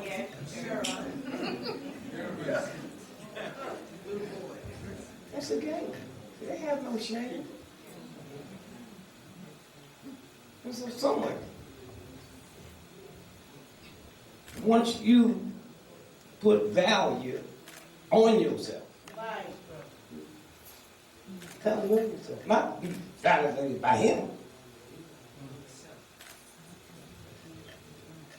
Obama, you went to Harvard, Columbia. What does that mean? Did you see him today? He didn't look like he been nowhere scared as you. See, they can kill him tonight and convince the whole world he committed suicide. Understand how they do it? And then they got you hooked to sports.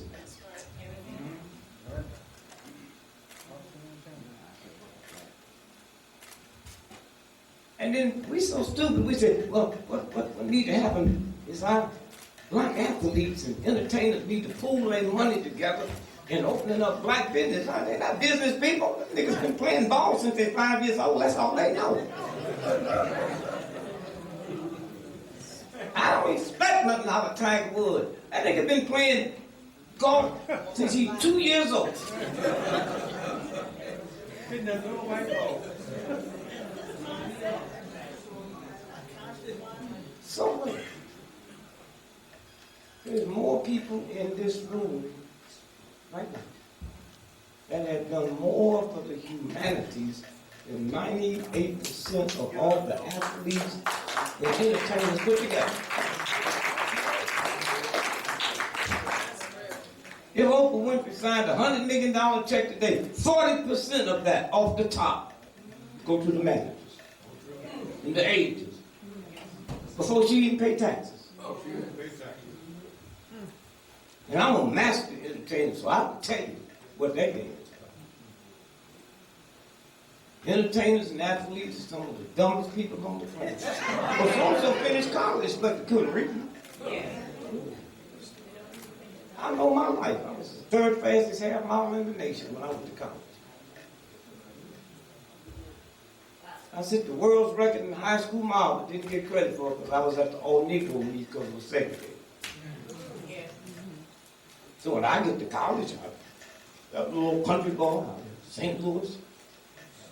I go to this white school, and they get to talking about, well, these are classes. I said, classes? History? English? Oh, I thought y'all gonna be down here to run.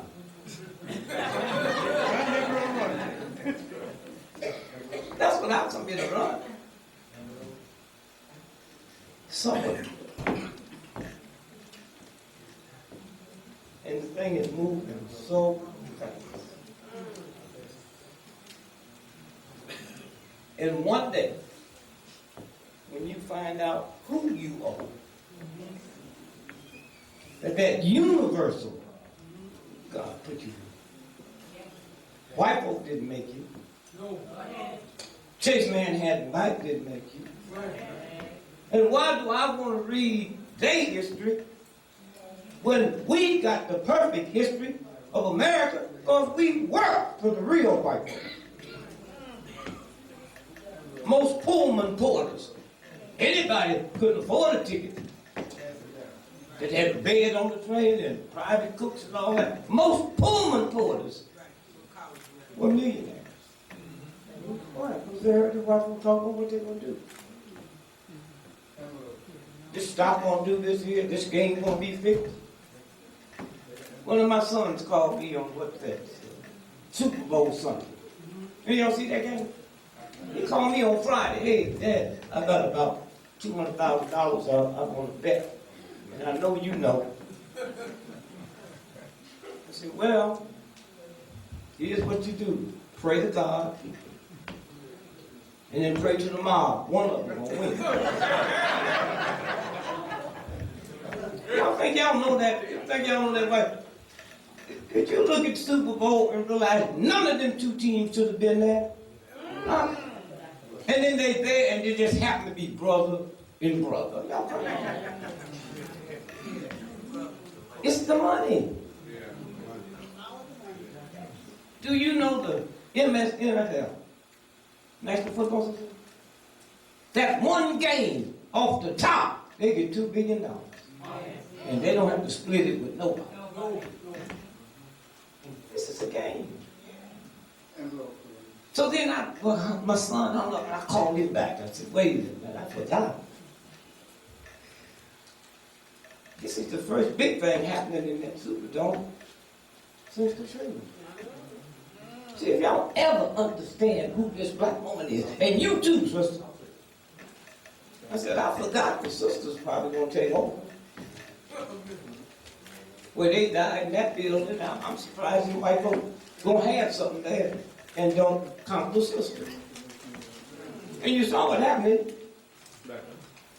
Lights went out. Now, here's a question you have to ask yourself. When the lights go out in the Super Bowl, there is no time that the Super Bowl don't have about 3 million pounds of perishable food. What happened to the backup system? Yeah. And then everybody was saying, well, we'll get to the bottom of this. And the next day, they white folks said, we don't know what happened. It didn't happen in here. It came from someplace else. And I'm shocked we black men don't know who you are.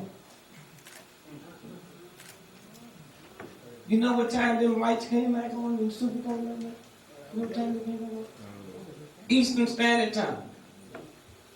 9 minutes, 11 minutes after 9. 9-1-1.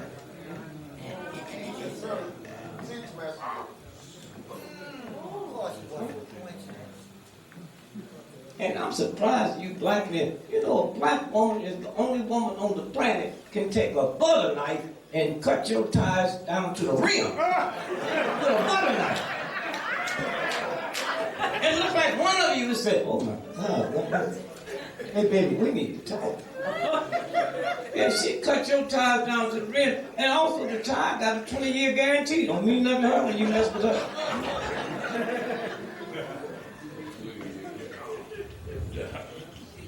And we as black men know they don't take no classes to learn how to do that. But no young man slipping off somewhere going to practice.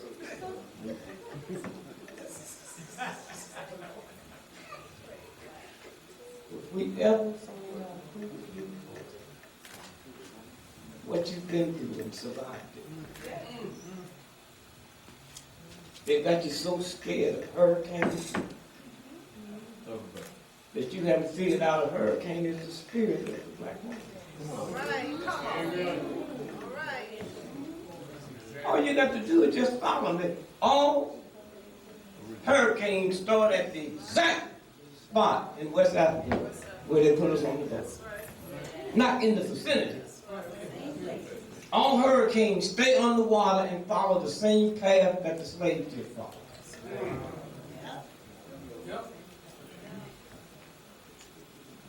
No slave got off the ship before it got to the Caribbean. No hurricane jumped above water until we get to the Caribbean. Then it'll hit this country and go up the East Coast all the way to Maine. And those of y'all that know Maine, Maine is as close to Canada as you ought to meet. Yes. But Canada's never had a hurricane because Canada never messed with us. Right. See, the universe pays you royalties when you take care of her.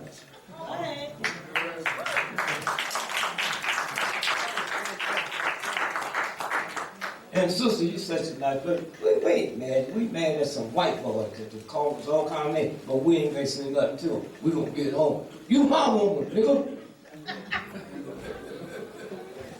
Yell at the children. Old black men be so mad when they come home from work. How come you not read that book, boy? I don't have to read. Nigga, this is my house. I'll kill you. He don't mean that to you. He told me, but telling you what he thought he wanted to tell me. White folks were scared. Then he gonna come home and be a man. All right.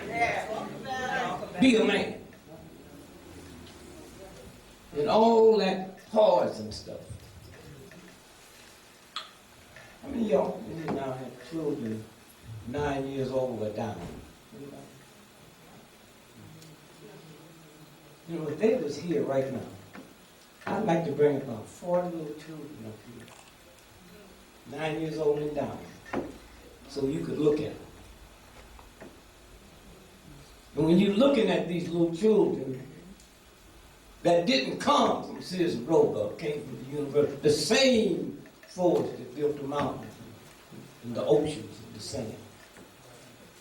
And if you could look at them now, you can't see a whore, you can't see a pimp, you can't see a hustler, you can't see a gangster, you can't see a cop, you can't see a soldier. There. So where'd they end up getting that shit from? At home from you? All right. They didn't bring it with them when they was born. All you gotta do is look at them. Huh? They learned it at home. They smell the gas that comes off you for accepting violations.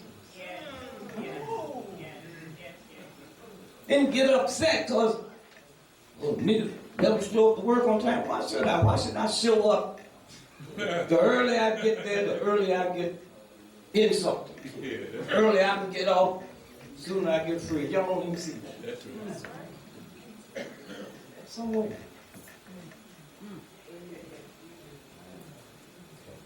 And mom and dad, y'all let them old punk ass children go to war and fight for someone that will give you the time of day. Right. You can talk about Jews all you want. They would never go kill for Hitler. You right about that? And they got nerve enough to forget that universal God and talk about, she got good hair. You know, that's a violation of God. Because what you're saying is the God that put the whole universe together decided to have good hair and bad hair. Good hair and bad hair.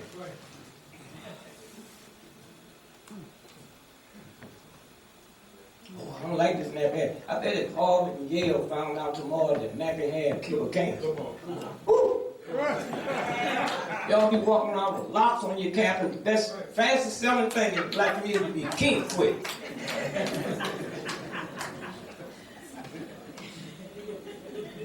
Someone. You just look and look and look and look. And you can't even feel it.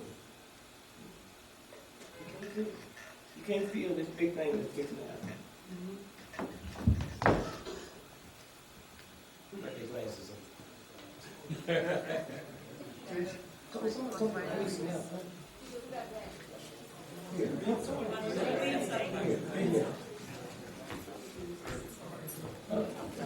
Tell them what's the name of that paper there. Listen to this now. Health and Science, Washington Post. Washington Post. What's the date? June 5th, 2012. You remember the eclipse? Yeah. It came in what? Venus in Venus. You know Venus, that's you late. Yes. Huh? Yes. And this white paper. This white paper. Took a picture of it with all their technology. So let's make sure they can see. See the sun? Yeah. Huh? Venus is who? The black woman. Yeah. The white folks saw them black dots coming across there and didn't know what it meant. That's the Washington Post. That's you. It's your turn. But you can't get your turn until you mess up your head. And you don't need to go to no doctor for that. Just know who you are and how you survive. And we gonna get reparations. I don't know what you guys are talking about. They don't owe you nothing. You don't speak for me. Get you a chair.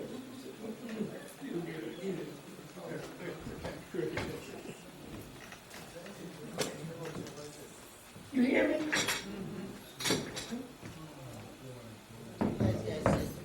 So here, the sun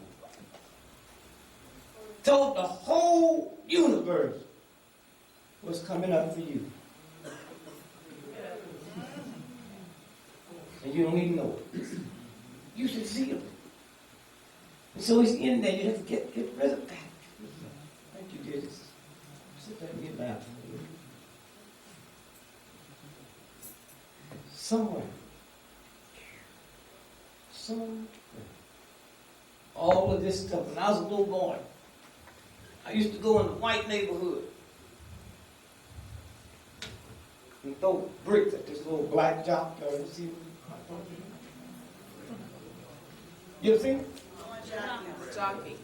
Little jockey. Oh, yeah. With the lantern. Yes. See, they got the big race, what, Saturday? Yeah.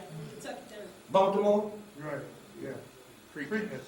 Yeah. See, if you want to make some big money, I go to the slowest horse out there and show them a picture of the governor of New Jersey. And say to that horse, if you don't win today, this is going to be your next jockey.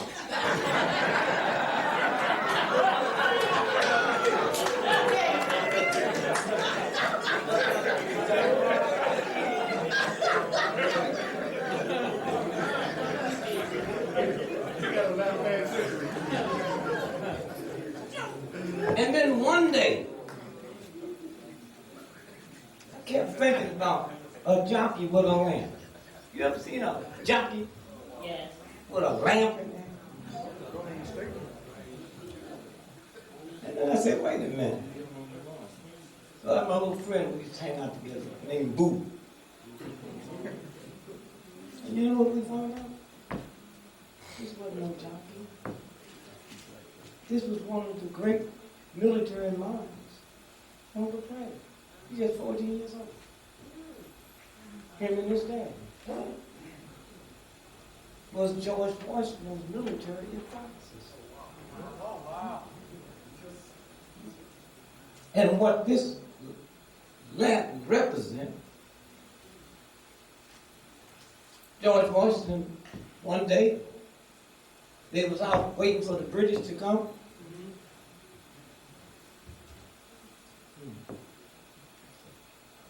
And Jocko said, hey, old man, what's up?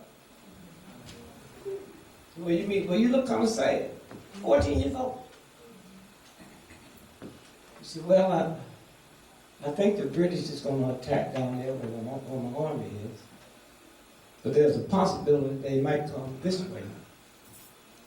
If I had half my army down there and half here, we couldn't win.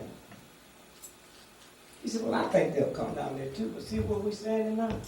See, if they come this way, they got to come around that bend there. They have to give us 3 hours. So here's what I'll do. I'll take this lantern and hold it. And if they're coming from here, I'll do this. George Washington was right. They battled the British all night and killed them all. And then George Washington said, just a minute, I got to go. Thank Jocko. And when he went up there, the brother had froze to death. That's a symbol of loyalty. Huh? But they cannot let you know that. Huh? So I used to throw bricks at it. I thought it was deframing black folks. Jocko. What a brother. That's who you are. That's who you are. When I was listening to my bad talk, you don't have to be scared. You don't need nothing, because when you pull it in you. Yes. I'm the one released the pictures of Ron Brown with the bullet hole in the back of his head. Wasn't no damn plane wreck. They killed them and all them white folks because this boy was stupid enough to say to Clinton, when I come back off of this trip and go before the grand jury, if you think me and my son going to jail for that money we brought you back here from China, you crazy. He didn't know who he was talking to. And you black folks don't know who Clinton is. If somebody on the planet more evil than the devil is him and his old man. Because he's smiling all the time.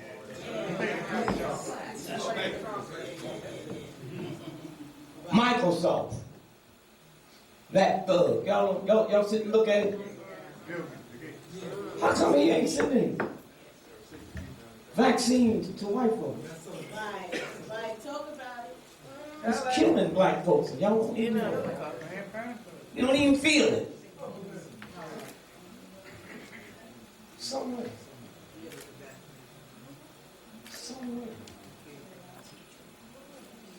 And so he is right here. And they couldn't deny it because the white folks that did the autopsy brought these to me. Let me see the whole one. So now you know what you're dealing with. You should know. And they'll blow up the whole White House, kill all them white folks, just to get Obama. Or kill him tonight and convince everybody he commits suicide.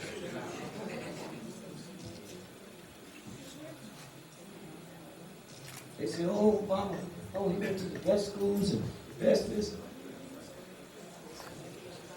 Well, no. We say this education of the Negro when we send our children to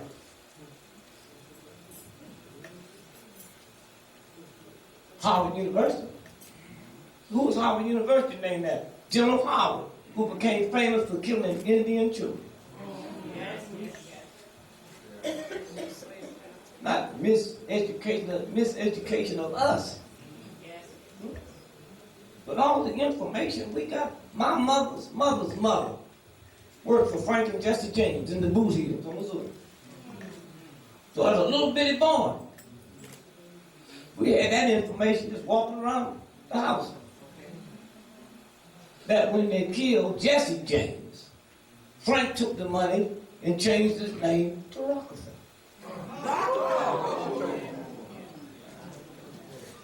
And the James were Jews. Go ahead. why they hated and was attacking the railroad and the banks, because the way the railroads and the bank was doing Jews. Nothing but a bunch of thugs. Somewhere. Then he became governor. He wanted to get into the White House, but he had a problem. One of the richest cats on the planet, but he couldn't read or write. See, when you can't read or write, they just say you ignorant and dumb and all that. When they can't read or write, they give it some funny name.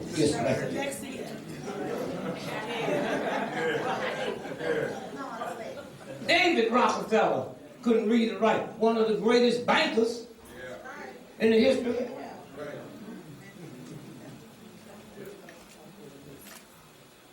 David.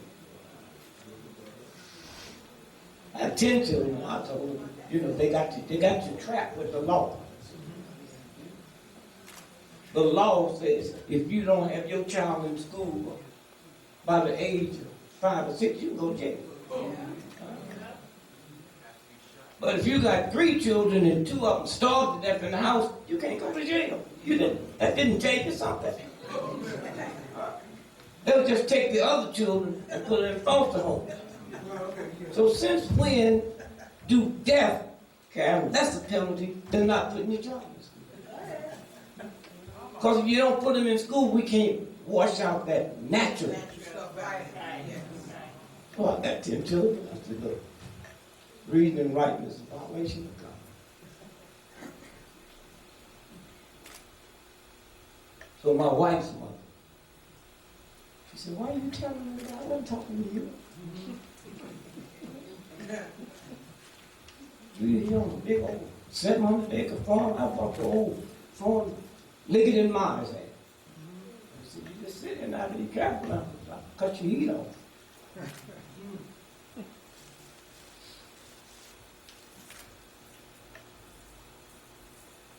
You ever been to Tokyo? You put the face. You have been to Tokyo? Could you read the Japanese paper? No. Do you think the universal God created something that changed when you cross the border? Not when you know. It's simple. Huh? Einstein couldn't read and write. Jesus couldn't read and write.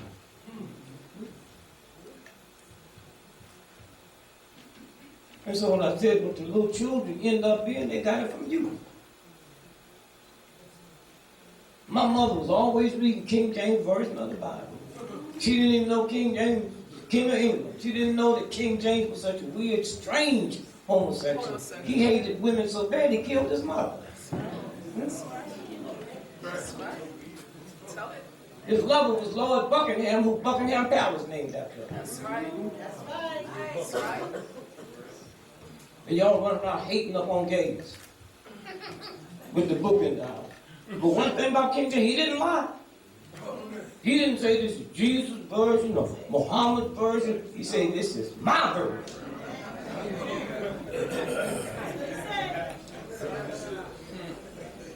So if I had a son named Robert and he write a book, this is Robert's version of how to play basketball. Well, the first thing you do is check out Robert, because he might not have no legs. Then his version be different. So now, when you realize who he was, now you know why you women come off so bad in the Bible. Yeah, right. I mean, just keep on. I had a no good day. Ooh, that was good.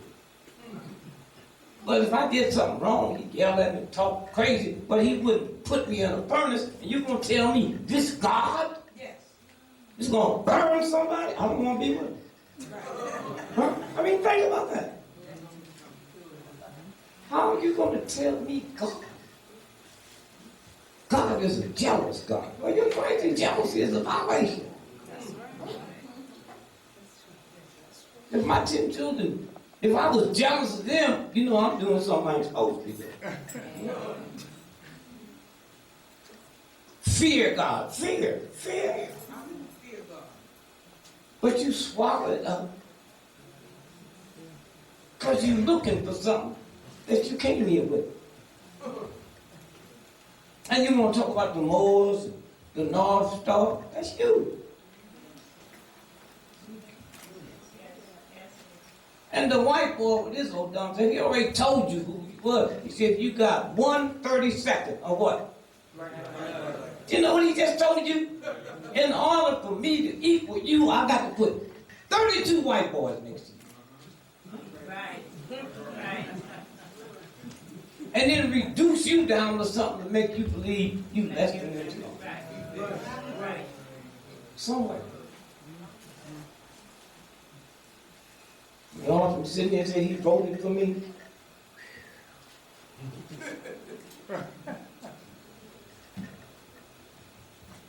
I've got 2.5 million votes. Right. 2.5 million votes. Hey, wait a minute. Just woke up one day and said, I don't run for president. I didn't have no conference. I didn't have to ask nobody. I just declared I'm running. That's a write-in. And hungry. Lost by 500,000. And I said, wow, a little old nappy head punk born in 1932, didn't know what my daddy was, but created a way that determined who the president of the United States was. I didn't get in it for that. I just got tired of voting for the lesser of the two evils. Because if there's any God at all, you vote for the lesser of the two evils, one day you're going to end up with the evil of the evil. All right. All right.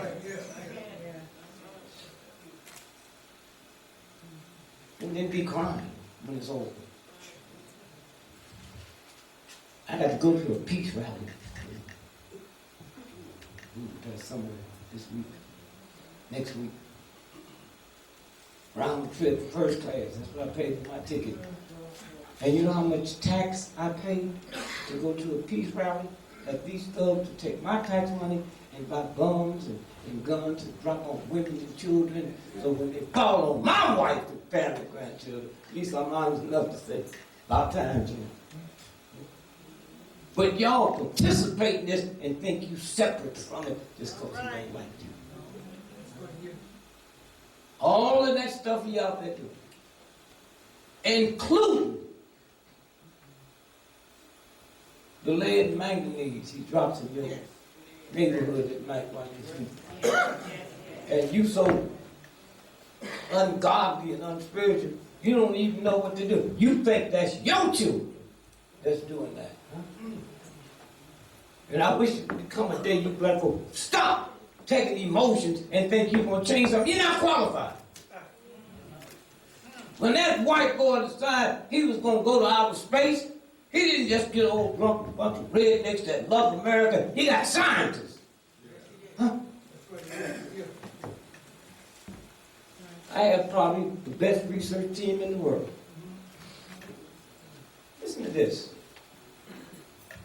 When you listen to this, think about black on black. What kind of fool is you? If we went to China tonight, who do you think killing Chinese in China? If we went to Italy tomorrow, who do you think killing Italians in Italy? And are you aware that 98% of white folks that got murdered in America last year was killed by white folks? And they've got you talking about black on black crime, but they ain't talking about white on white crime. I mean, think about that. They have convinced you. And y'all need to stop calling where you live a community.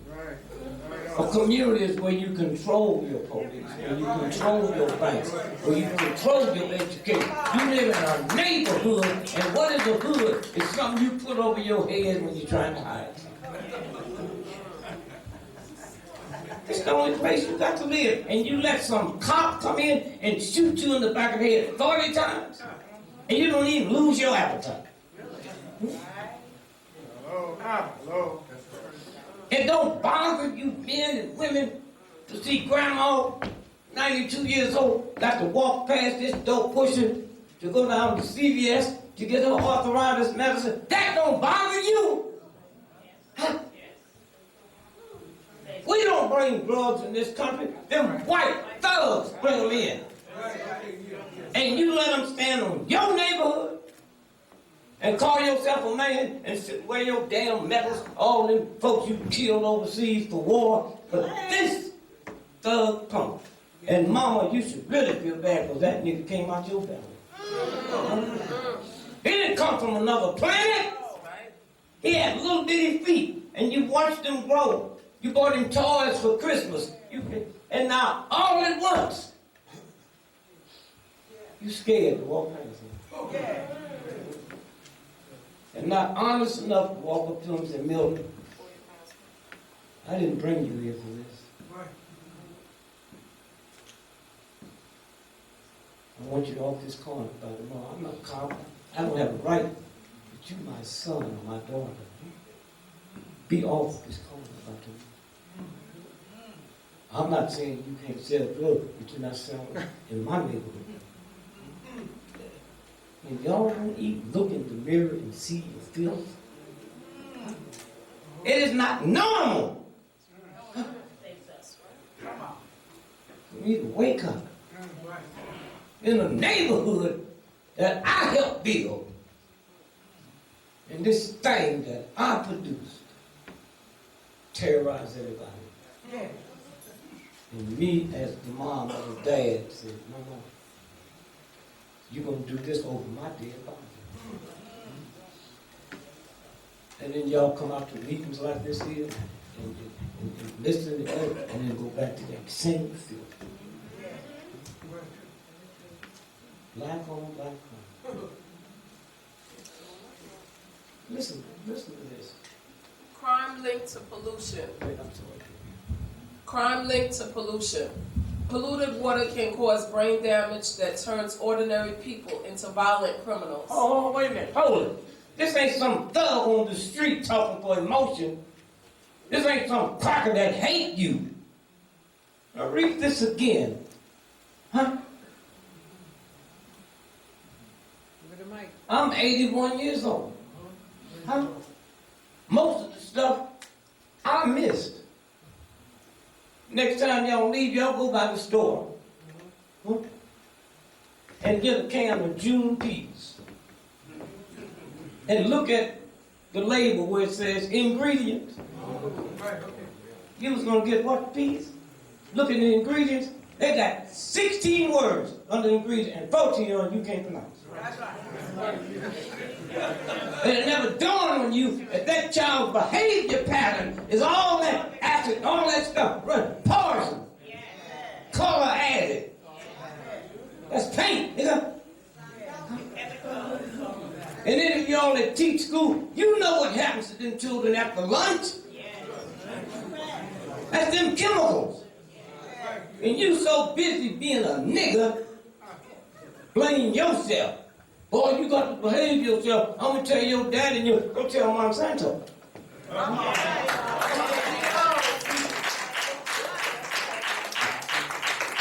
Did y'all see that fertilizer company that blew up? Yeah. Monsanto owns That's it. right. Yeah. New York Times didn't tell you. I know it. They don't know it. And they lost a major lawsuit. Had that plant not disappeared, they would have had to file for bankruptcy.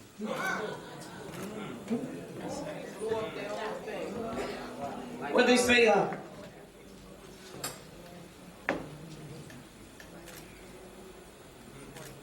but it's working.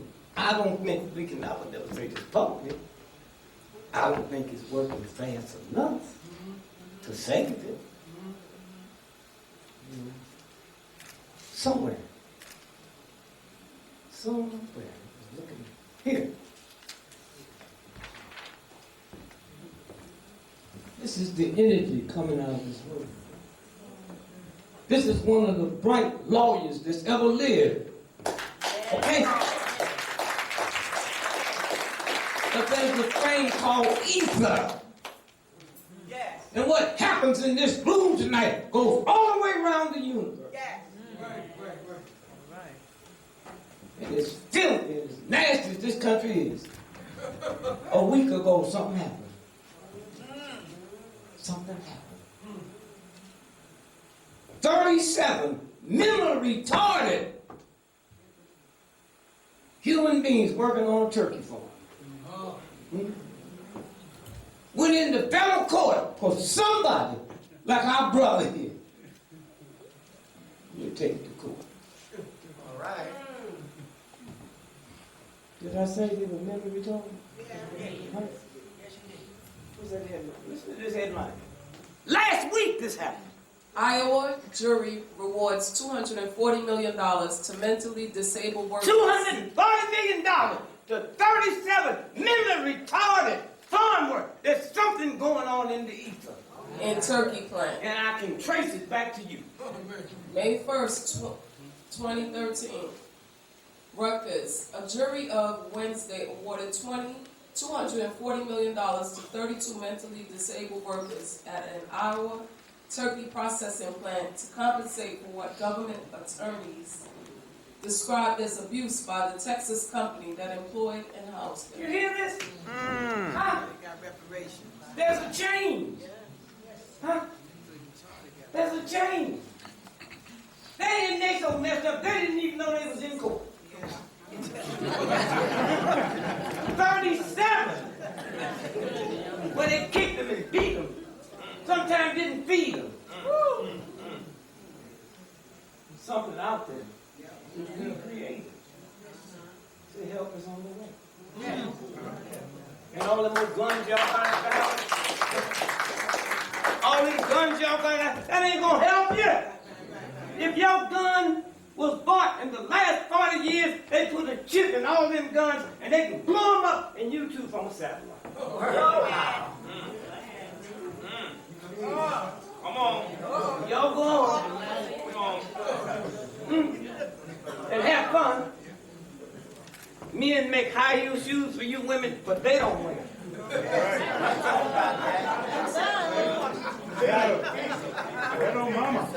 And nobody told you that when you throw your pelvis off, till your vagina breathes. That's right. Because that's where new life comes from.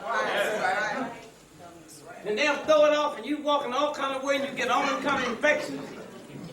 A friend of mine, when they came out with those pantyhose, and women was getting all kind of infections, and he carried them to court, and that's why the pantyhose now have a thin strip of cotton running through it. Finish that for me. No, this was it. This is what this is about. And you can walk out here tonight and be part of it. Roger Masters of Dartmouth. No, go back to the beginning. Listen, read it slow. Crime linked to pollution. Polluted water can cause brain damage that turns ordinary people into violent criminals. That's what you got in the house. Wow. They spray it every night while you sleep. Huh? Every night while you sleep. Roger Masters of Dartmouth College in Andover, New Hampshire, compared crime rate figures from the FBI with information on industrial discharges of lead and manganese. Huh? He found a link between pollution levels and murder, assault. Oh, you hear that? Yeah. Huh? And then all they got to do is drop another chemical, and they call it drive-by shooting. 99% of the drive-bys get hit where? What part of the body? Huh? Head. Because they're harvesting the organs. Everything down, they're harvesting. Yes. So if you was my daughter, and tonight we find out that you got killed in a drive-by, that body, we have no jurisdiction on homicide. That's the coroner. And you all emotionally upset, and every family's all emotionally upset. And when they let that body go, and we see all them marks and all that, we think that was just doing their work. They took all your organs. Huh? And what might look like some little ignorant nigga standing on the corner, that's worth it. $250,000. Organ stealing right now make more money than child trafficking. Huh? Drug pushing. Huh?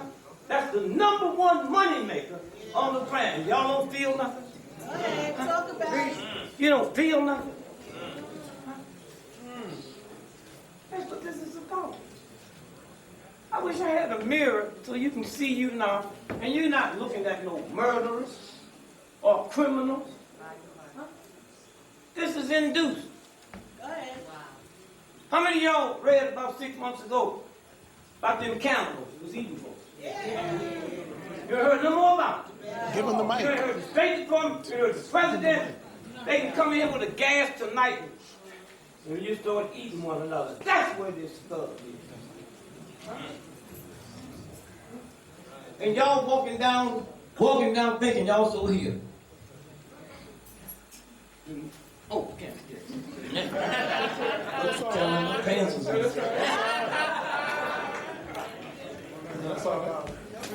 Give her a white mic. You hear me? Let him have the wireless. You hear me? Yes, sir. Last week, I'll get back to this. Last week, I went to the UFO conference in Washington, D.C. They came from all over the world. Mr. Gregory, we didn't know you was coming. I said, well, I just got back in the country. I didn't know y'all was having this.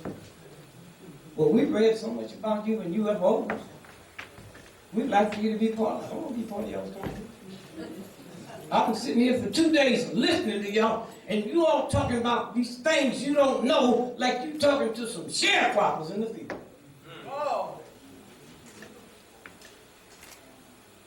How many of y'all in this room know that Harry Truman signed a document with the, huh? You said what? Huh? Did you hear me? No. Harry Truman, you do when you get home, punch it up on your computer. What'd you say now? Harry Truman signed a treaty with the space people. Now, the space people been here billions of years. When did they appear on the planet Earth? When we blew up the nuclear bomb. Okay? Hey, you don't have to repeat. I told you where to see it. Read that shit in the New York Times. You don't ask them twice. How many of y'all, any of y'all in the room that know about when Eisenhower come in, you know he did? Somewhere. So they sent for Ike. You knew that, huh? He went out there to California and insulted, and they slapped him upside the head. You know about that? When they thought he was dead for 3 days? Did y'all read that? You read this? It's there. See, we told you to come here. This is what's going on right around you, and you know this because you come from where they came from. Huh? And don't know. So the white boy said, well, why'd you come if you don't want to come? Well, I'll come here to meet some of my friends. You think they ain't in here? And when a dude came to me and said, look, your friends want to see you. I said, tell them to show me something. And then I tell people, I said, well, you scared? Scared? I said, if I ain't scared of white folks, you know I ain't scared of somebody I don't know.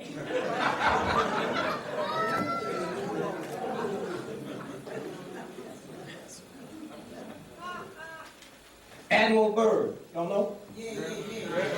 What did he do at the North Pole? I took Brother Henson up there. Huh? Brother Henson up there.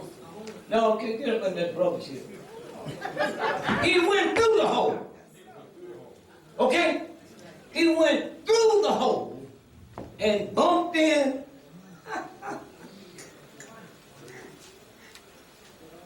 to that whole group of people that live down there. Huh? That whole group of people that live down there. Huh? Before. And then they shut the ship down. Landed. So I was telling the folks at the conference, they said, well, have you ever been on one of them? No, I couldn't go on, but I've been on one ride that didn't come out right.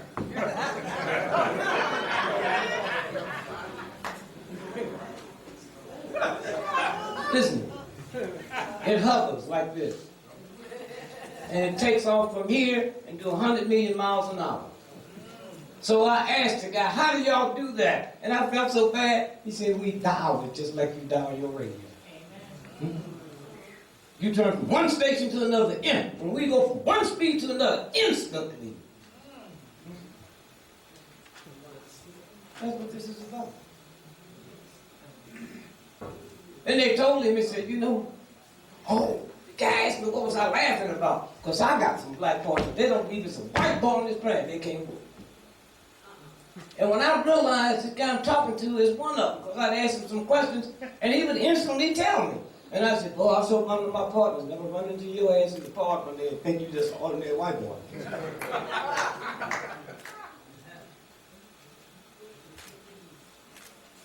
Somewhere. Listen to this again. Again. Crime linked to pollution. Polluted water can cause brain damage that turns ordinary people into violent criminals, a researcher says. Roger Masters of Dartmouth College in Andover, New Hampshire, compared crime figures from the FBI with information on industrial discharges. What happens in your neighborhood? On lead. Cause of pollution. No,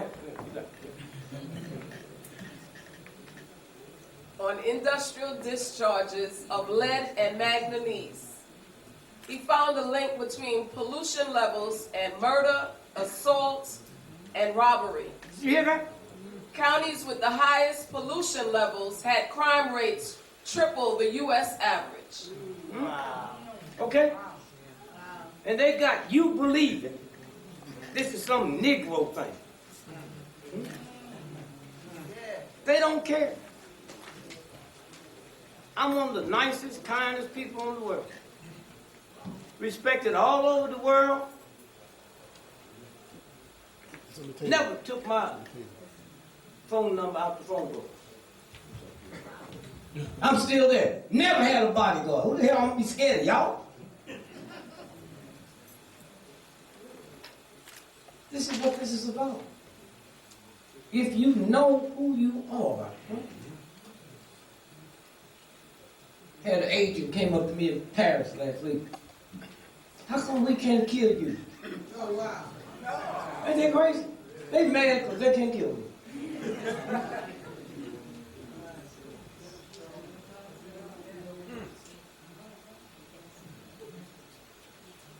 What's the date? What page is that? The Chicago Tribune, Chicago Tribune. At that time, it was probably the 3rd. March 10th, 1978. FBI memo uses mob against Dick Gregory. It's on the front page. Front page. 101. Wait. This punk got in touch with the Chicago Bureau and told them to kill me. I had the memo for the Bureau guy. That's who we are. Huh? I had it for the Bureau guy. Can't nobody kill you when you know who you are. Listen to this. Listen to this. FBI memo use mob against Dick Gregory. Now, that never ran in another paper. But had they had a memo that I sent and said, kill as many FBI's as you can, it'd be all over the world. That's what you living with. Huh? That's what you living with. Ran on the front page and nobody else picked it up. And I'm so glad they can't kill me. You said, what kind of spirit? I ain't got none. I just owe white folk too much money. Yeah, my Neiman Marcus account alone will keep me alive.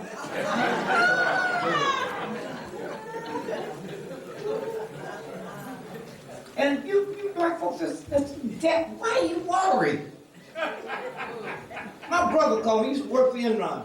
I think he's making $2 or $3 million a year. Broke, damn near, almost went to jail. Called me the other day. They about to repossess my car. What must I do? Don't park in front of the house.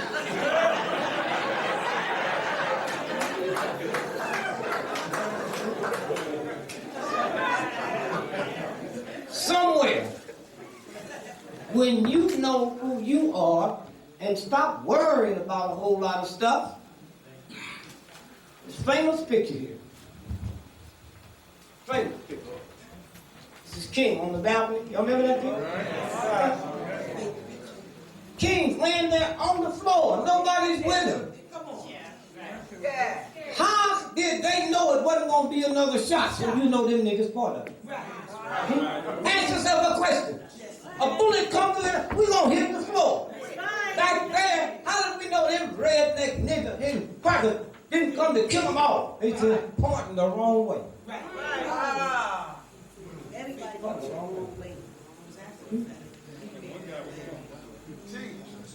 Brother Malcolm called me Sunday morning. I was working here at the club, closed that Sunday night. Brother Malcolm called me that morning, said, "Hey, you coming about all of the ballroom? Come on, Malcolm, I love you, man. But I'm not going to give the government two for the price of one." Right. And when I hang up, I'm calling Adam Clayton Powell and tell him don't go nowhere near that place.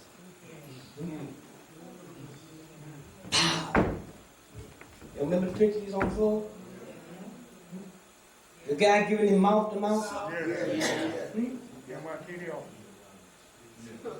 I made the government give me the autopsies because that wasn't a federal case. What y'all doing?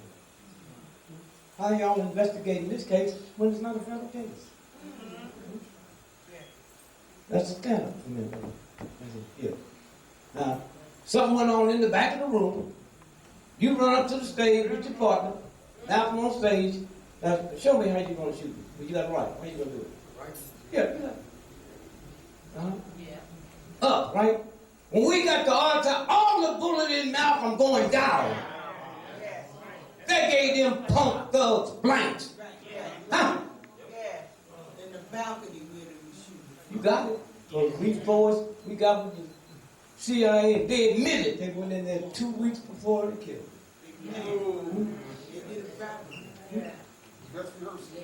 And the guy giving him mouth to mouth, when we looked at that and I compared it to Lee Harvey Oswald's autopsy, they both died from the same thing, air bubbles to the lung. Why? You don't give mouth to mouth on the chest. That's right. That's right.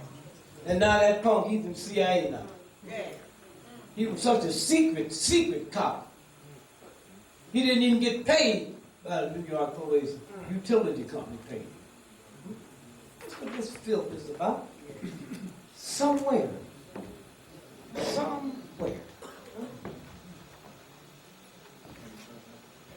This here. King was killed April what? Okay. This is the secret military intelligence that we stole. See, there's no such thing as army intelligence. Are you serious? You couldn't be intelligent and be in the army.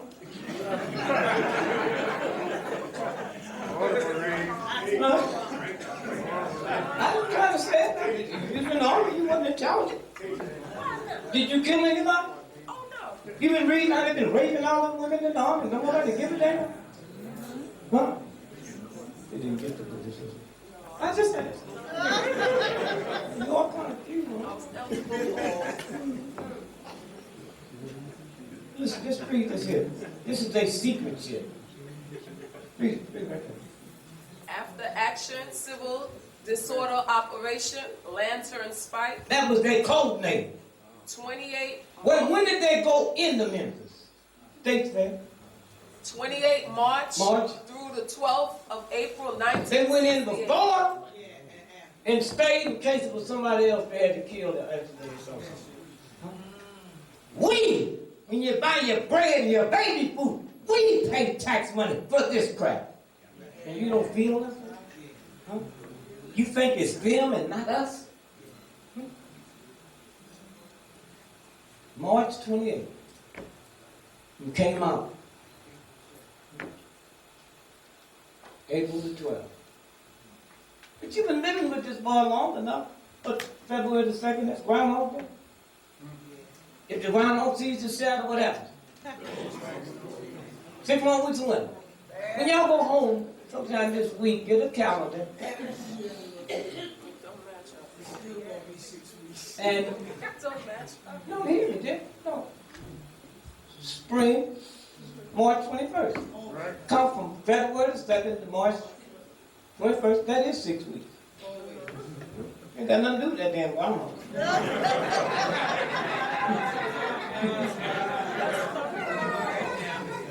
Somewhere. You are in charge when you know who you are. Yes. Kennedy got killed for what? He got shot? What they say they shot him for? He was... What? Huh? Reissue money. So old money, then want new money being printed. You know how many people in the black community think they shot him in the head because he was helping us? No, I'm just saying. Here's what he was shot for. Executive order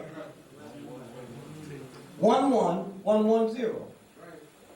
And here, what's it say here?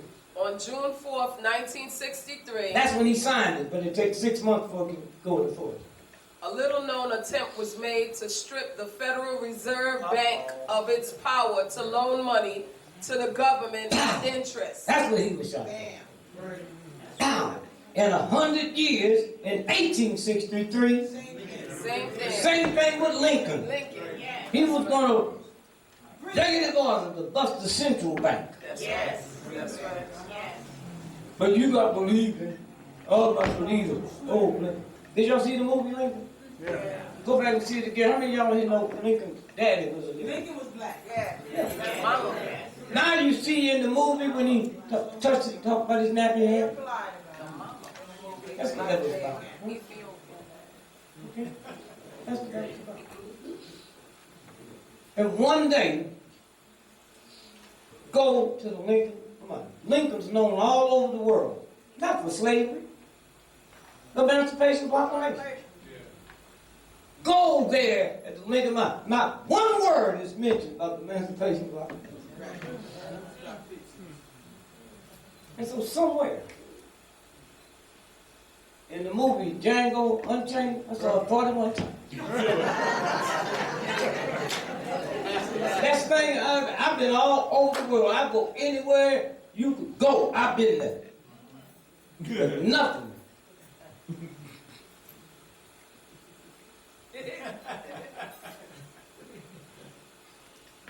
And Jamie Foxx, he's a real person. Huh? John Brown's Black Raiders, 1859. On October 16, 1859, John Brown led 21 men on an assault at Harper's Ferry. Listen to this now. An event that shook the nation and nudged it even closer towards civil war. Among these raiders were 5 black men. 2 of these men would die at Harper's Ferry. 2 would be captured and executed, and 1 would escape to Canada. Dangerfield Newby. That's him. That's who Jamie Foxx was playing. Huh? What I can't understand, I think I might have figured it out Sunday, how them evil nigger-hating white folks. Go ahead, I'm sorry, get ahead. A strong 6'2" African-American was the first of Brown's men to die in the fighting. Born a slave in 1815, but later freed by his white Scottish father. Newby married a slave who was still in bondage in Virginia. A letter found on his dead body revealed his motive for joining Brown. Dear husband, I want you to buy me as soon as possible, For if you do not get me, somebody else will. The Now hold it servant, right there. Danger. It ain't gonna unchanged. From this love letter. And I can't believe way back then when they killed him, they didn't tear that love letter up. Then it dawned on me they couldn't read. That's what the movie was about. Huh? It was a love story. And never had Hollywood ever done a love story about a black woman with a whole lot of sex and a whole lot of crazy shit. Huh? And y'all got nerve enough to come in, I didn't like it. But what do you like? Huh? I've been going to cowboy movies all my life. I thought all of them was gay because I never seen it with a woman. You know what it did to me to see that brother ride into town and hook his horse up. And with a bad white boy, he didn't have to explain nothing. What's that nigga doing here? Boom. Didn't shoot him, you saw their head explode. Huh? Huh? I've never seen a movie where there was 3 stars, 2 white ones and 1 black one, and the 2 white ones died and the nigga rolled off in the sunset.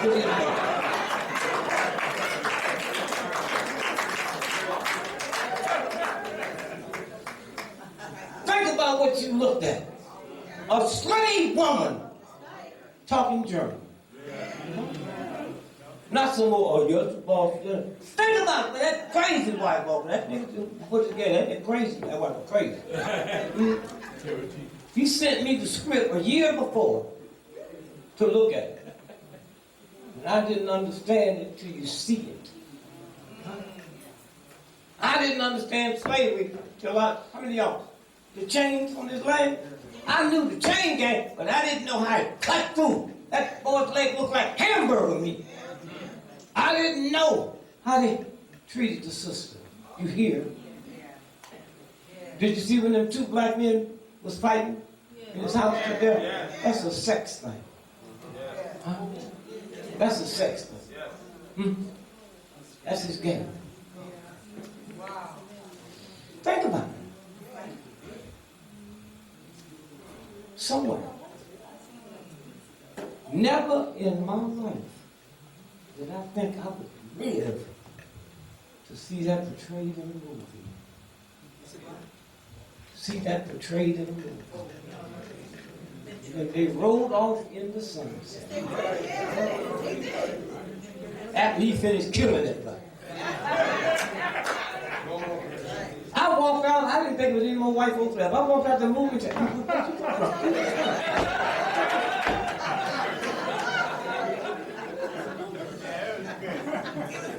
Dangerfield, Newton. Now, quiet your spirit for a minute. This is scientific data. Listen to this, and then you see what the problem is. It's come out of UCLA. African Americans and Caucasians have similar emotional brain activity when seeing African Americans. UCLA psychologists find African Americans and Caucasians viewing African American faces display extremely similar changes in the activity of brain structures that respond to emotional events. A new UCLA study finds the changes occur in the amygdala,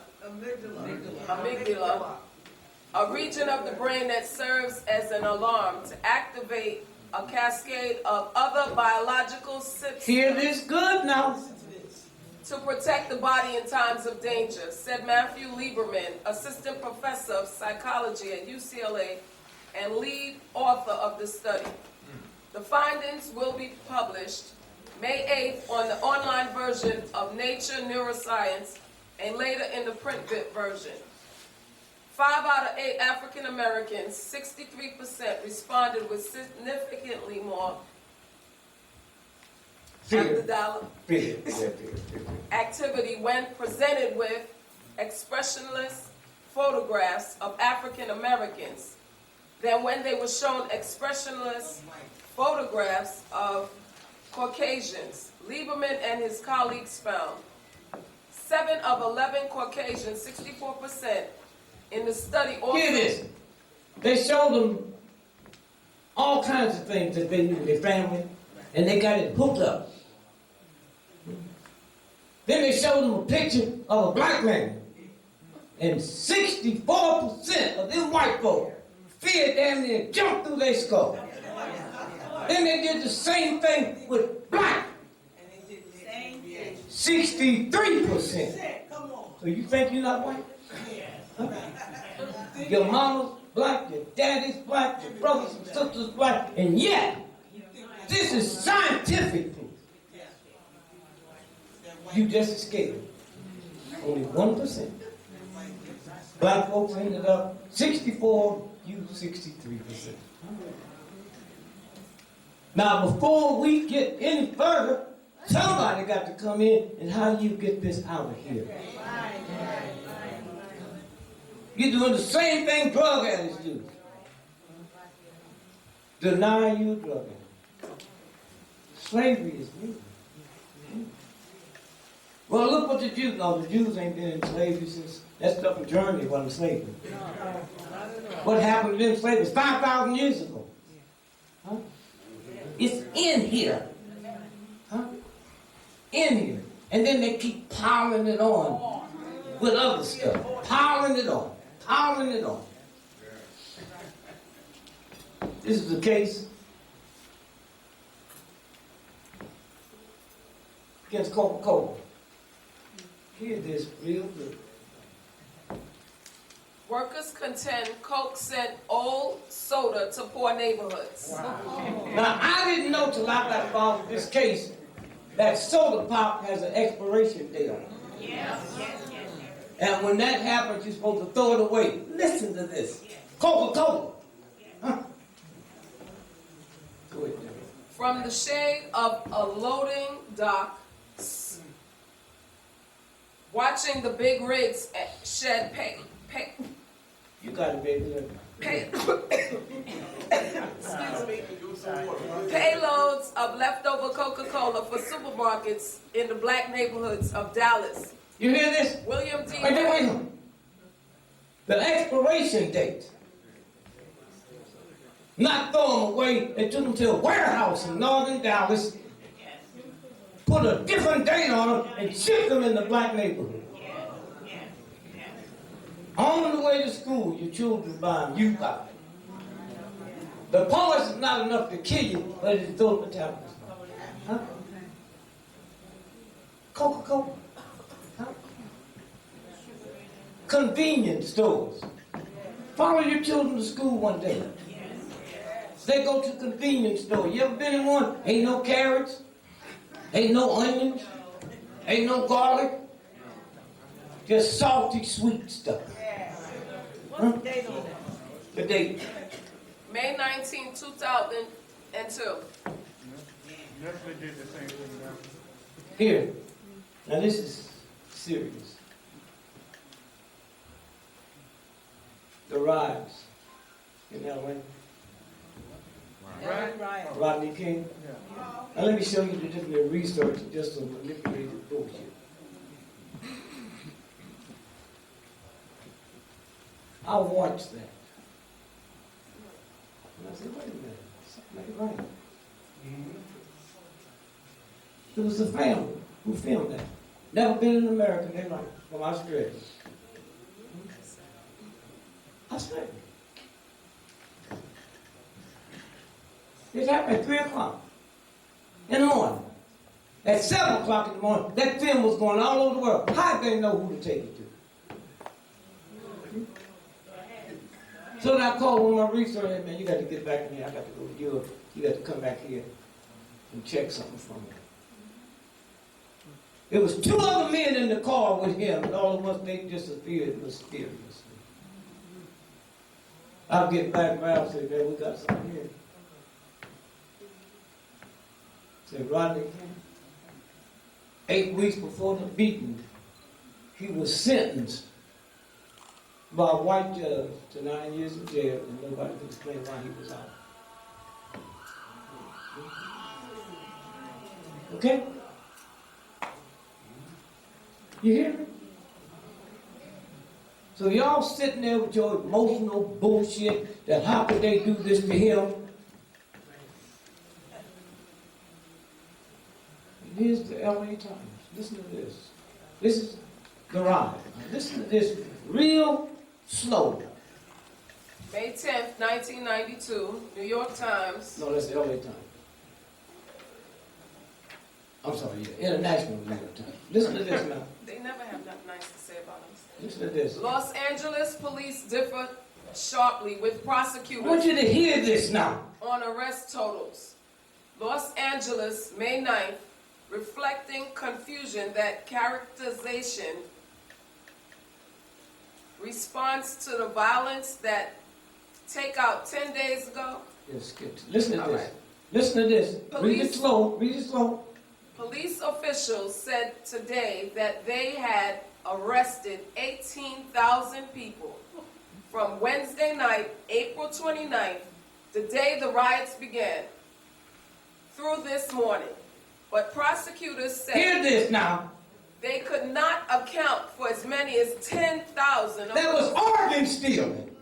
Y'all so goddamn emotional looking at this shit, thinking about this and that. They took 10,000 black folks out of there, carrying the Portland organ, then gooseneck organ, and took their organs. Okay? Y'all thought y'all was doing that some right. Huh? This is who you living with. Huh? This is who you living with when you stop all that emotional bullshit. Huh? And then you start figuring out stuff. Good, listen to what they say. Listen, these are white folks talking. Yeah, where you stop? We don't know where these people are. Listen to this. This is the cat that wasn't in on the trip. Said We don't know. James- Wait, ho. We don't know where they are. Go ahead. Said James K. Kahn, the Los Angeles city attorney. It is a mystery to a lot of people in the system right now. Difficult job ahead. That's it. Here. So what day is going to happen here? Huh? What day is the cop going to pop 4 little girls, and then we come to the street, and all at once 12,000 people are missing, and we don't know it. Now, getting ready to leave you, but I want you to hear this so you know who you are. Listen to this. This is you. Amazing facts. The average human gives off enough heat in only a half an hour to boil a half a gallon of water. That's who you are. Huh? A postage stamp sized piece of circumcised foreskin takes only 21 days to grow enough to cover 3 basketball courts. The lab-grown skin is used to treat burn patients. All over the world. Huh? 7 miles. Oh, hear me? This is who you are. Huh? You don't have to wait to get a Harvard degree. You don't have to wait to have money in the bank. You're born with this right. You're not born a slave. Huh? Now listen to what this is. 7 new miles of blood vessels for every 1 pound of fat gain. Listen to this. 1 pound equals 7 miles. In your life, Oh. You gain 10 pounds in the next month. You got 70 miles of blood vessels. Huh? Mhm. And they just say, well, let's do this. No, you throw the whole universal order off. Now, I work with huge fat folks. We take it off, and you got all that skin there, and nobody know how to get it off. 7 miles of blood vessels for every pound. That's for blood going through. So when you lose that, all you got to do is drink water. And the blood vessels will disappear because you don't need them. Huh? That's who you are. Huh? This hair? Let's make like we all got on bulletproof vests. That don't keep you from getting shot. But you have a 99% recovery rate. Why? The rhythm of the bullet. It hits you and it slows the rhythm down. When God gave you nappy hair because of your melanin, because that universal God knew if it didn't have nappy hair, that was your bulletproof vest. It slows the rhythm of the sun because the sun is not supposed to go directly into your melanin. And y'all will sit around here and want to look like white folk and then wonder how come you act the way God put that together. I'm going to say this again. Will you ever get honest enough to cuss God? You need to. God, I know you put the universe together, but you didn't know what you was doing when you gave me this nappy hair. That's what you said. And now you're going to try to say something that put the whole universe together because you want to look like some folks that stole you.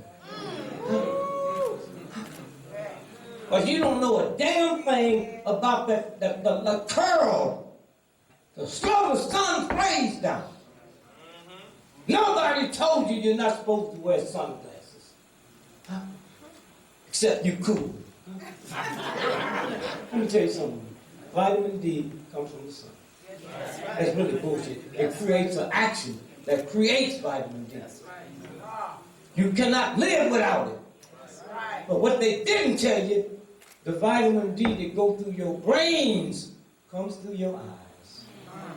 And when you wear sunglasses, you don't have that. Huh? But you let a bunch of chump suckers who don't like you determine I know more about you than the universal God that made you. This is the game. This is the game. Huh? Oh, they said North Korea. What's that little boy went over that basketball player? Let me tell you something. Do you know if any of you all go to North Korea today, that's a felony. America put them on the list that you can't go. Huh? Well, how come he didn't go to jail? They sent him over there with a message. And nobody would suspect. No, as long as I've been in the research, the hardest information I had to get was this. Tungsten. North Korea is one of the richest countries on the planet. They got y'all believe they not feeding the people. Have you ever seen the skinny one? Huh? Huh? Tungsten, what do you do with tungsten? For millions of years, they couldn't use tungsten. There was no need for it. It's like tomorrow, they discovered natural hair cure cancer. We have to put locks on our caps. The hottest selling thing in the black community, kink quick. Tungsten, you put it with metal, steel, and it goes through temperature changes. Nobody needed it. Then here comes the space race. Here come the missiles. Here come these new big jet planes. Here come radar. And 97% of the tungsten is found in Korea. See, it wasn't no north and south. It was one Korea. So America decided, let's go over there and take it. And they got a big surprise. When they got over at that Atlantic River, they ran across the Chinese. Why? Because the Chinese said, if we don't get it, we can't be in the space race. Russia said, well, I'll help you. And there was only one Korea. And them rebels was going in there so they could get a piece of that. And America was fighting with the South. And the Chinese and the Russians was fighting with the North Koreans. And they fought to a tie. The 38th parallel split their minds in half. That's why ever since we walked out of it, the war was never over. They just called the truce. And every day, there's 500,000 soldiers standing there. Because that's the most important thing on the planet. Huh? For evil folks. Yeah. They can't go to war, they can't make nothing. And you sitting here right with them, huh? And don't feel nothing. Listen to what you was born with. Go ahead. In your lifetime, you will produce enough saliva to fill 2 swimming pools. In your lifetime. Huh? You. You don't have to pay for it. You don't have to buy nothing. That's who you are. Enough saliva. What's the next one? Sweaty feet. Your feet have about 500,000 sweaty glands. Did you and hear have- that? NBC didn't give that to you. Chase Manhattan didn't give that to you. How many sweat glands you got in your feet? 500,000. Free. You don't pay nothing for it. 500,000. Now listen to this. Sweat glands and have the ability to produce up to a pint of sweat each day. Each day. So why are you going to wear the same shoes? Or the same socks? If you know that, you know that poison. 98% of all the poison in your body comes through your feet because of gravity pull. Gravity pull. When you go to bed tonight and wake up tomorrow, you'll be shorter than you was when you were to bed. Why? Gravity pull. So when you get ready to go to bed, you're not the same height you was when you woke up. Come here, brother. He's one. See here? It's a violation of God. Why? A positive and a positive. Africans know that's a violation, and they know we so stupid they wouldn't tell you. So the Africans, when they shake with you, they'll do this. So you don't pull. When you're a little kid, you ever played with those try to make them stick? Magnets. When you put negative, they wouldn't stick. You put positive, that's what happens when you take your right hand and put on another right hand. But you don't know this, because Harvard don't teach you, because if it teaches that, then you go back to your original. Any of y'all got children, you ever kiss a little baby in the mouth and they wipe it off? Yeah. That's because your lips are negative. Huh?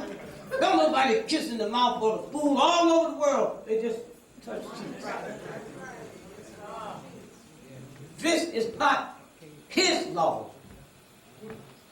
This is the universal law. The air from a sneeze can travel at unbelievable speeds of 100 miles per hour or more. Good. Do it again. Do it again. The air from a sneeze can travel at an unbelievable speed of 100 miles per hour or more. If all the blood vessels in the human body were placed end to end, they would circle the globe with a combined length of over 25,000 miles. That's in your body. Huh? Even slavery, even stripping you everything, they can't change that. What changes is by you not knowing that. Right. That's it. And then you violate that. Yes. Anger. Here, let me just here. Put your finger on your face. Now press it. Now laugh. Now do it again. You feel something move? Yes. Every time you happy and smile and laugh, those muscles pinch and sends oil into your body, which heals. That's what they mean when they say laughter is the best medicine.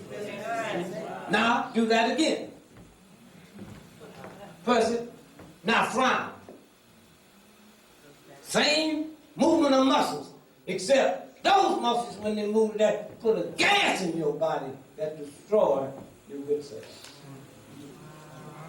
And so a white racist system that make y'all nasty and mean and all day long.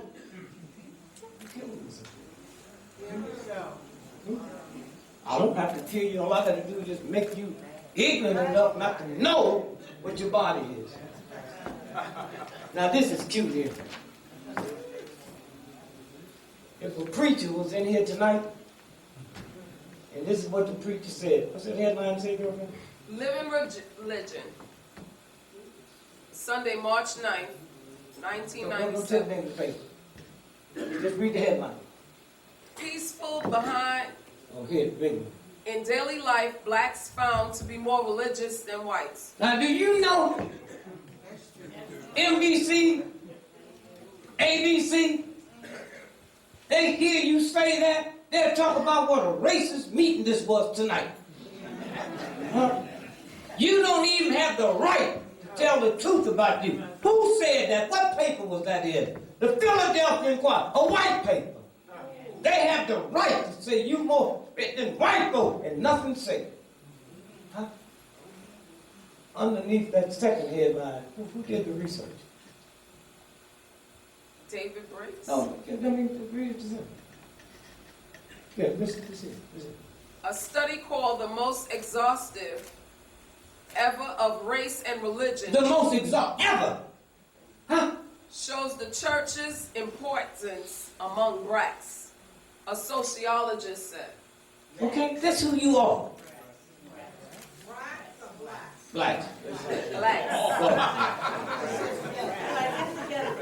She gets it together. She went to special school just like me. Again.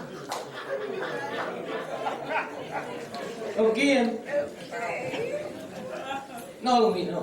I'm saying to you, you can turn this around.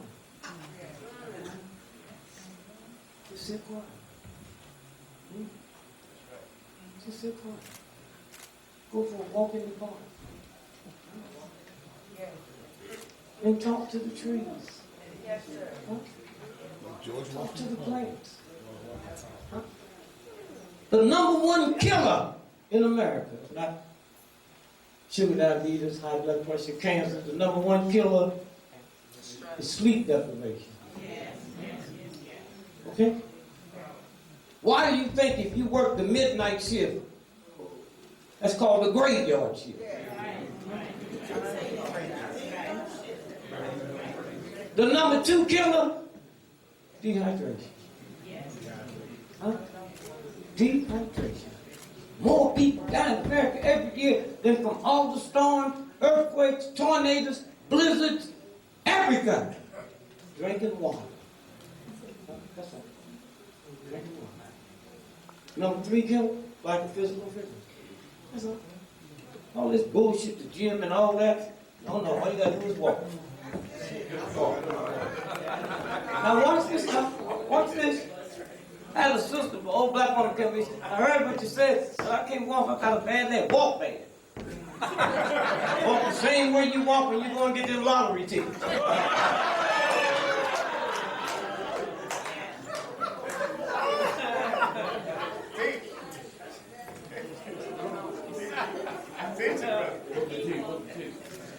Not one American paper ran this story. This is how close we came.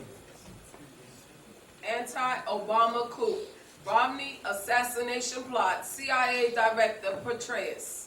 Involvement in previous President Roosevelt coup attempt. That's the only time that ever happened before. They was gonna kill Roosevelt. And they killed the mayor of Chicago. But they couldn't arrest nobody because what it would do to the economy. No. Roosevelt? Hell,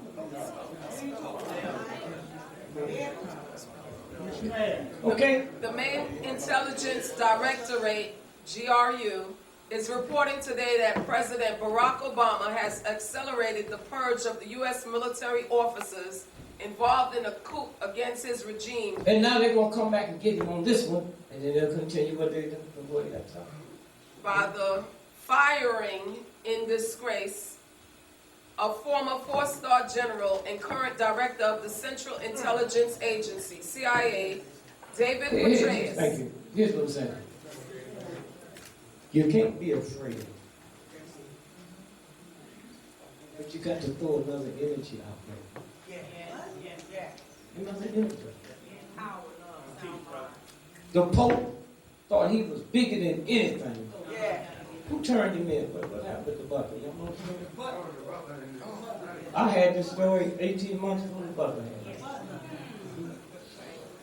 And both popes, the old one and the new one, have been indicted in the world court. The New York Times ain't said nothing. When y'all get home tonight or sometime, February the 2nd this year, punch it up. The Bank of Italy suspended all Vatican credit cards.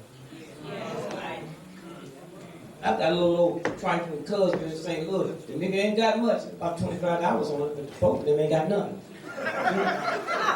What did they suspend them for? They was laundering drug money and trafficking children. Huh? That's right. Okay? Now look, at you black folks, when I was a little boy, we sent them over here to this Catholic school, them nuns would make them pay. You think, 3,000 years, the priest been ripping off them little boys, and you think the nun ain't grabbed one ticket? All that's going on around her, and she ain't participating in it?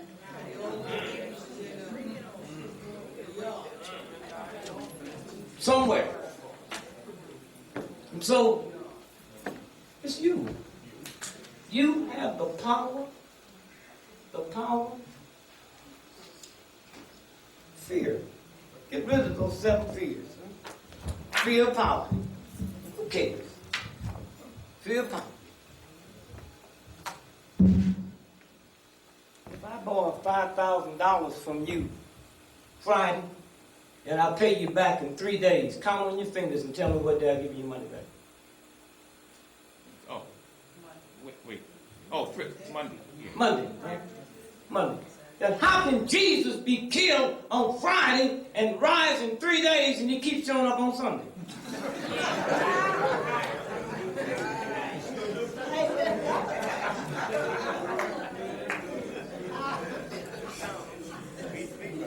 So, what the universal God did, if you don't believe this bullshit story, but let's believe it. Adam. I cannot get nowhere on this planet without her. But that story just kicks her out the way. And Adam comes. Y'all know the story. This is before churches. Huh? Adam. Then Adam said to God, what? I am.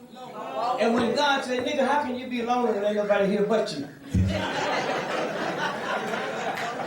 I made you. I didn't make two. How the hell can you be the... And y'all swallow that bullshit? And then pass it on to your children? But let's keep on. 2. Put 2 fingers up. So now we got Eve. Right? Adam and Eve. They had 2 sons. Now I put 4 fingers up. Huh? One boy killed the other, right? Now I put 3 up. Then went out and begot him a wife. That's where the word motherfucker came from. If there ain't nobody here but him, his mama, and his daddy. Huh? And yet and still, as long as they putting it out there, it just wipes all your intelligence. And it's right there in front of you. Right there in front of you. And all you have to do is just be quiet. Be quiet.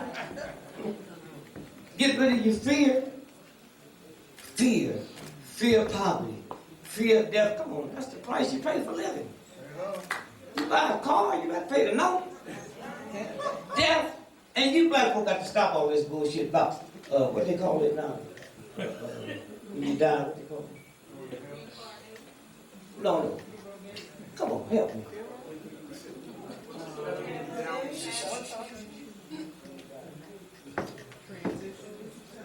There you go, say something. Transition. Huh? You know the death certificate you get? You send that shit in to a white insurance company. They don't pay for transition.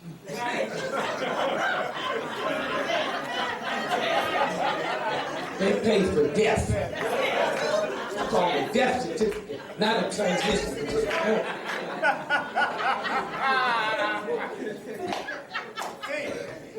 Somewhere. Fear getting old. Fear being criticized. Fear losing your loved one. I made my wife date. I don't want to be married to a woman that ain't never had a drink.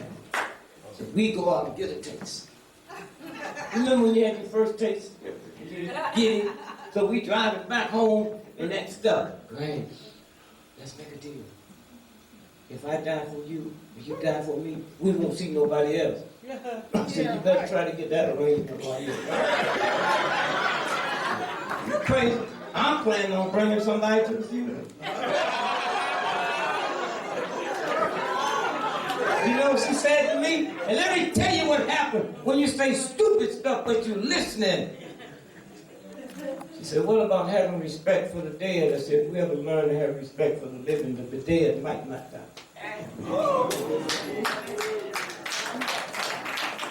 It's that simple. It's that simple.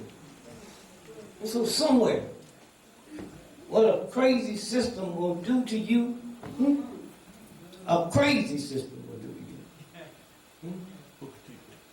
And I think, I don't never believe I've ever had the resistance from black folks as I do with this research here.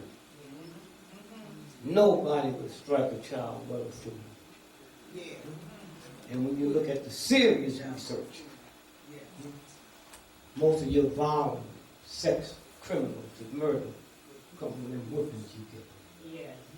Because what she just finished reading to you, that universal God didn't put that together for you to hear that. Right. Now, let's look at the research from them spankings and whoopings you get. You ain't nothing but mad. This is scientific data.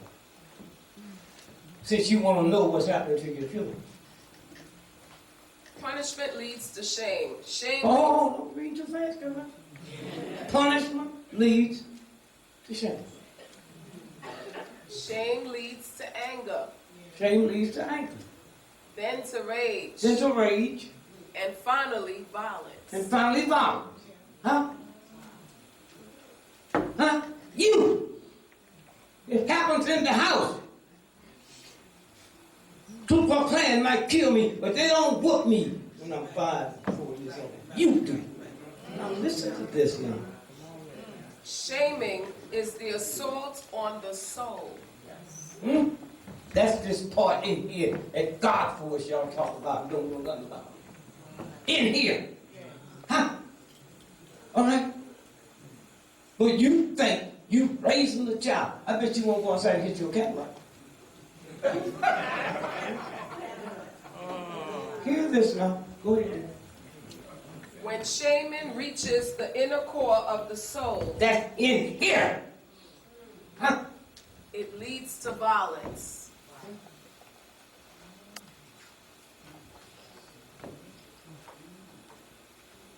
When shame is so overwhelming, the mind numbs itself and the individual cannot feel anything.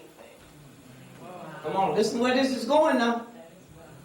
Many times leaving a sociopath and psychopath, Okay?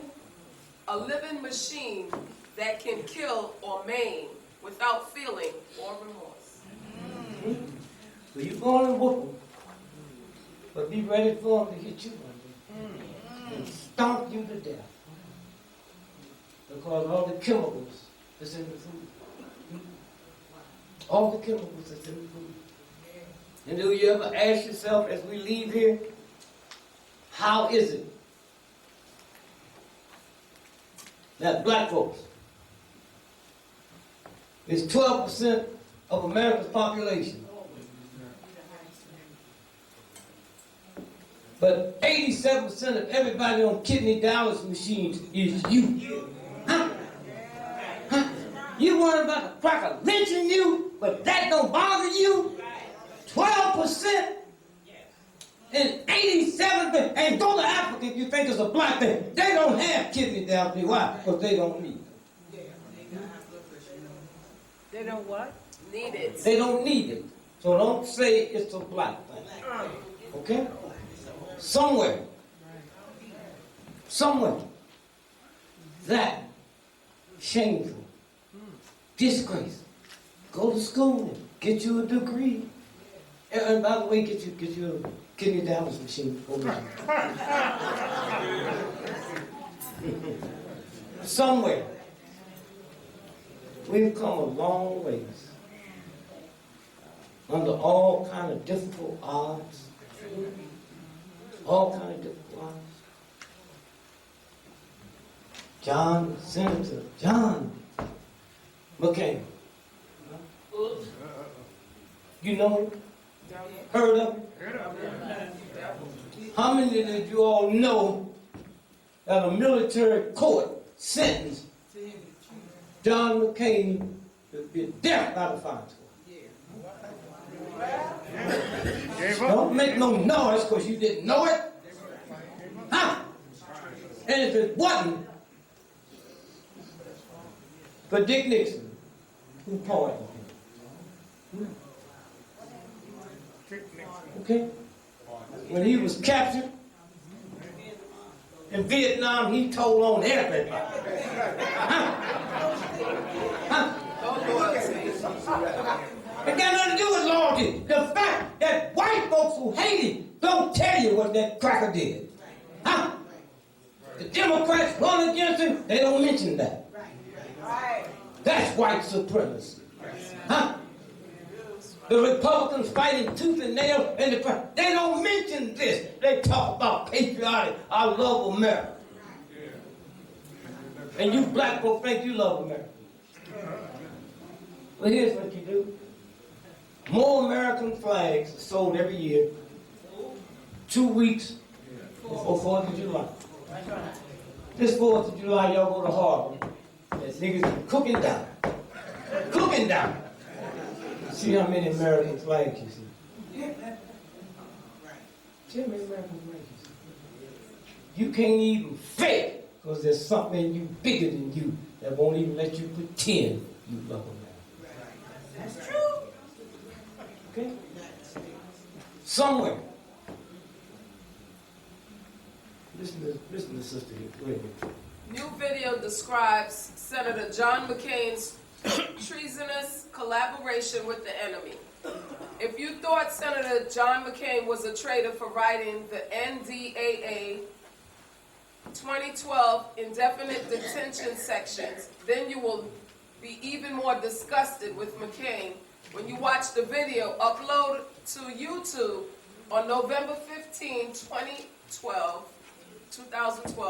In the video, a letter by Sergeant Major Holland describes the collaboration with the enemy by McCain. This was the guy who was over there with him. Yes, sir. Huh? The video also provides interview footage of Colonel Earl Hopper. Some of the allegations gave order of battle information to the enemy in exchange for individual medical care. He had his hip all the way down to his toe broke. And he said, if you all will do this for me, this is what I'll give you. That was not available.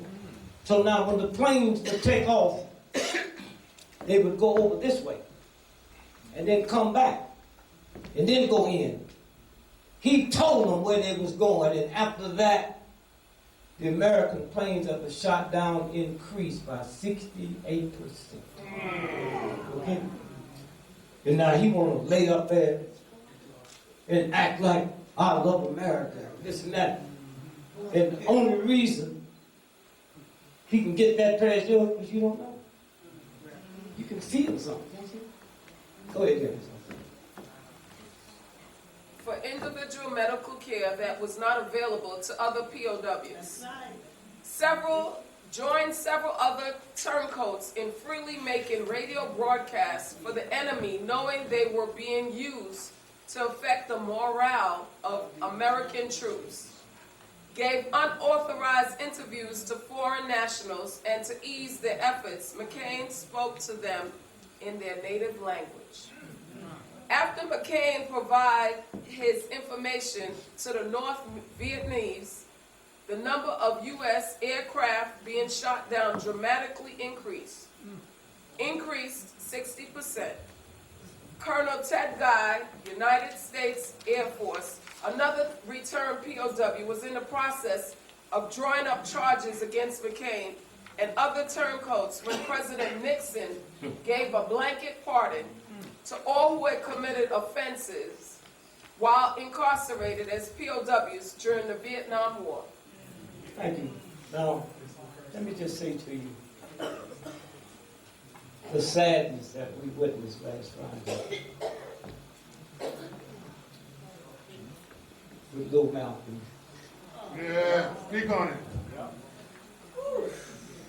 The world found out about it, not from the Mexican embassy, not from the AP, from the Amsterdam News, that didn't even print that day. So they got a black person telling me about a black person who they assassinated. Okay. And here's how the story went. Malcolm's grandson was killed in Mexico. They had him down in 2 different places. In Mexico City and in Tijuana, some other place. They had him down at a robbery, and they had him down being thrown off. This was in the Amsterdam News. Huh? Shocking. All over the world. All over the world. All over the world. I knew Malcolm.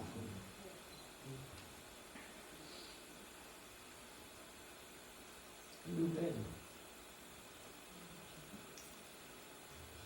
I was doing a prayer vigil all night in Detroit at a federal court. I flew into Philadelphia Saturday morning, and I heard the news that Betty had been found. I called my wife. She said, "Why didn't you get in touch with me?" She said, "I didn't know it till this morning." So I called another friend of mine. I said, "This happened last night, a little bit before 11 o'clock. Tell me when the first story broke on the AP. 10:33 the next morning. How can somebody this important that be held up?" So I ran in and I did my little health seminar, and I got on a train, came to New York. Did y'all know where she lived? This is very important. Mount Vernon. Yet, they carried her to a New York hospital. My son was the financial analyst for the city of New York. They carried her to a New York hospital. Who broke the news that day? The mayor of New York and the police chief of New York. Why? Because ain't nobody heard of no mayor where she came from. So they wanted some energy behind it. So I go by that night to her apartment and talk to the neighbors. They said 4 men came here with hoods on. And they wasn't talking about Ku Klux Klan hood. It's the hood you wear when you hide. She didn't say if they was black or white. And they the ones threw the fire in there and took the boy. It released him in the street. Pouring down rain. Nothing but underwear on. Then I called his mother.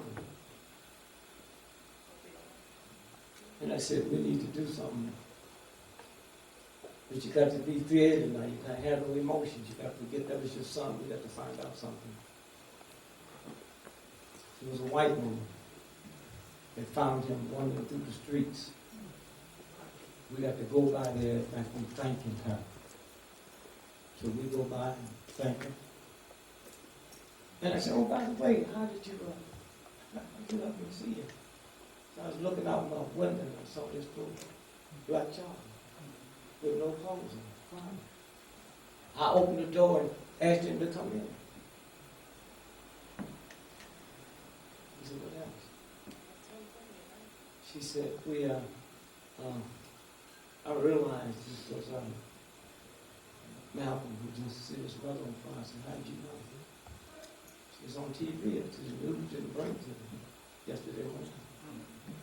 She said, "I'm a good friend of Percy Sutton." So I called him. Good friend of Percy. So I called him. So what y'all saw the other day was a combination. See, who in Germany would name their child Adolf? Malcolm got so big they not only killed him. This jump is weird. They killed Malcolm and then put him on the stand. And so all the Malcolms is out the way now. The name, they kill you, they kill your name. Huh? And think about what the girls do. Think about what his mother's going to do. They had him under mind control. They had her under mind control. So where could this lead? No. Well, they said his mother was living with this white boy. She tried to hire him to kill Minister Farrakhan. We found out he's an FBI agent. So it ain't too far-fetched now to take out Minister Farrakhan and swear they found these notes in the boy's house, his friend, that we got to get him. That's how vicious this is. So we got to send energy. Not evil energy, just nice, kind energy. To see if we can stop it. We have that problem. We have that problem. Once you learn how to pray. If I got to have a cancer operation tomorrow, you only pray once. Once you pray twice, you have no faith. You pray one time, and from that point, you're in a prayer of thanksgiving because you know what's going to happen. Your rent due, you got to put out your house for God to put the whole universe together. Don't know your house is about to be. What kind of God you praying to that didn't know your rent due? I came up with that crazy stuff, but I got some sense. I ain't never prayed to God for no damn job. God on everything. Let me just send you a check. You know where I am.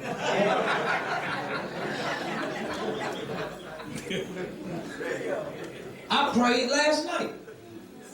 Huh? Old Powerball. You see what Powerball was? My mama told me, don't never pray when you gamble. She didn't listen to me. So I went along with it till that Powerball got up to 400 million. Remember that? Then I went out in the backyard and said, God, I know my mama. But I just want to tell you, I sure would like to win that Powerball. Now I talk to God like God's human. I say, God, I'm going to be honest with you, I ain't talking about winning with no 12 other people. I think I could do that without prayer. Just let me win. You know my heart. You know what I'm going to do with it. Now, I got one little problem now. I can't lie to you.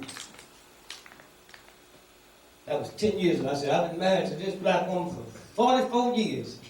I don't believe that $400 million would make me change. But you know I ain't never had no $400 million. I'll be honest. You know what I'm saying? I get that $400 million, I walk in the house and say, what's wrong with your bank? What do you mean what's wrong with that? You know I've had this bump in my back every 3 years. I didn't see it till I got this big money.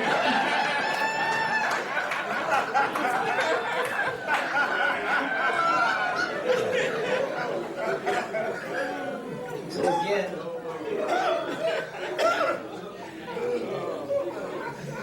thanks to Brother Maddox, we have to keep it in our care. Now that you know who you really are. I knew a black woman in Chicago that messed up my whole life for a minute, named Mother Gibson. If you went down to the Hilton Hotel tonight and killed everybody in it, if she was alive, if you called Mother Gibson because the cops got there, you never did a day in jail. That's who's walking among you. That's who's walking among you. You ever thought about walking down the street and see a homeless person? Huh? And don't tell them. Oh, how come you don't know? All you do is cook your dozen eggs. Boil them. Once a week. You go out in the street and you see them, you should be looking for them. Then give them two, a little plastic bag and some salt and pepper. Everybody ain't got no damn high blood pressure. But you, boiled eggs taste good with salt and black pepper. Huh? So just give it to him. And then ask him to say, pray for me. You know what it's like when there's a universal God, see us all the same, and you take somebody that's down there and feel bad and ask them to pray for you. Because a prayer of a drunken heathen gets to wherever God is with the same speed that it gets for the saints.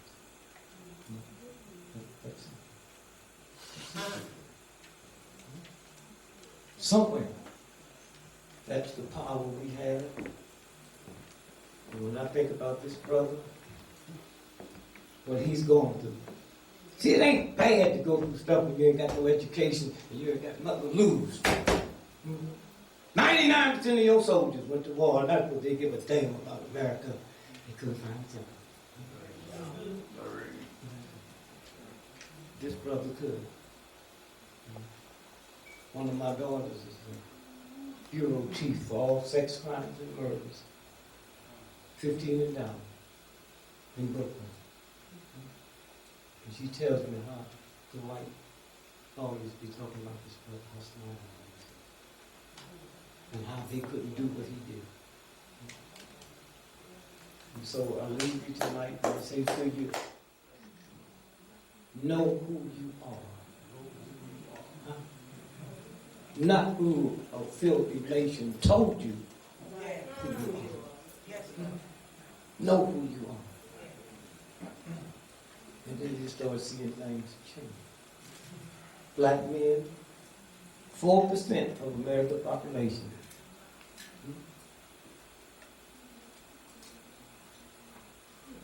83% of prostate cancer death is black men. Are you crazy?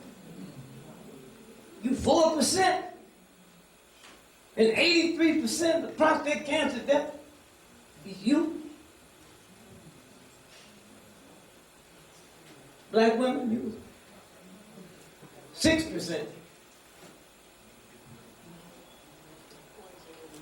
98% of fibroid tumors is black women. And the next highest group is Jews. What y'all got in common? Nappy hair. When did you start? I'm 81 years old. My mama never had no fibroid. Her mother never had fibroid. Where they come from? Perms. Go back and take. When you start putting in chemicals on your hair to straighten out something God gave you, the chemicals start going through your skull, and that's where that comes from. It's a catcher's mitt. You play baseball, that pitcher, that ball comes in 100-some miles an hour. When that stuff going in, God creates a catcher's mitt because it don't know you're going to be stupid enough to keep going over and over and over and over. And so again, we thank this brother. We thank all the stuff that has happened to us. That was not our fault. And I don't care if you like Obama or not. Send him some energy. What I love about Obama, and I know more about him than you ever do.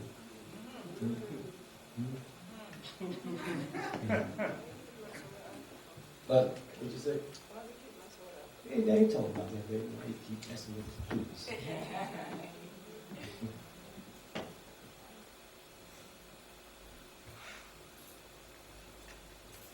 Your wife will have to excuse me, let's say here, but I wanted him to win the first one because I knew it was going to run my wife all crazy. And I wanted to win the second one because you ain't got no place to go after you go crazy except go mad. But think about this. If we were all white from here, all over the world, and we was 4 years old, now, the first 3 years of our life, don't count the first one, we see a black man running the most powerful country in the world. This is children. Huh? I ain't talking talking about their mom and dad. It's just children. And after this next 4 years is up, 7-year-old white children all over the world. So black people. And so when the next election come around and a white person get to be, I don't see that white child, I didn't know a white person could be president. And I have to apologize to white folks after Obama got in because I always thought, excuse me, white folks, that I always thought that all black folks look alike to white folks. I don't think that no more. Since Obama been president, I haven't had one white person walk up to me and say, excuse me, Mr. President.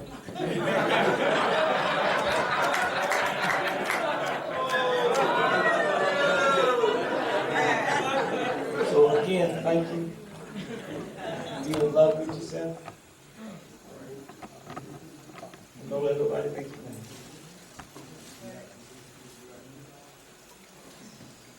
And don't worry. I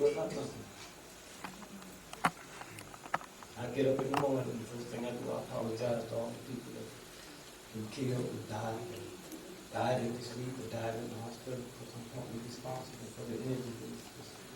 And I just say, I love you, I'm sorry, please forgive me. Thank you. Just as simple.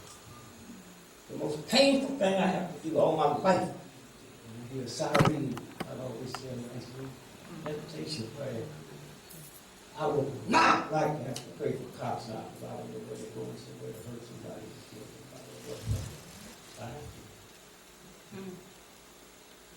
And one day, when we really take over, we can find out what's wrong with the cops. If you put lead paint, see that lead paint? That's lead paint? You never in your house? Your children get lead poisoning. If lead in the paint will give a person lead poison, what do you think happened to cops that wear their lead bullets around their belly 10 to 12 hours a day? That's why most of your nation do not carry guns, because the Lord runs the police crazy. And the evidence of that, more cops every year get killed in America from suicide. That's what that lead will do. The number one divorce occupation in America is cops, and the second wives is whores. Literally. And so to my Christian brothers and sisters, just ask you one question. We can leave here tonight and go all over the world, and we can recognize a prostitute, a whore, or her demeanor. The way she walks, the way she talks, the way she shake her booty, the way she wear her wigs. That don't bother me, the fact that I could recognize a whore by your demeanor. But if you don't tell me you're a Christian, I don't know you on something.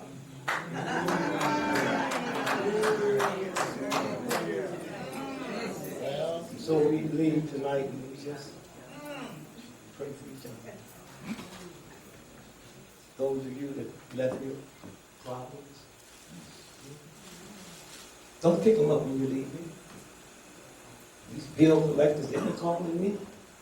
Don't bother me. They're in India. They're not here. Them jobs been outsourced. Gregory? Yeah, wow, you over. Come get it. Come get it. So again, it's not about love. It's can you be loving? You can't trick you. Kennedy, this is the famous picture. You young folks, I don't know how many of y'all seen it. Life magazine sent this picture all the way around the world. Lee Harvey Oswald. The gun they say he killed Tibbet with, and the rifle he shot the president with. I'll show you this in a minute. Get a good look. Look real good now. See the body shadow? Is it going backwards or front? Backwards. Now look at the nose shadow. It's going frontward. The sun can't trick like that. The body shadow's going backward and the nose shadow's going up. If you look at it good, you see that's hay that don't fit that body. That's America. Huh?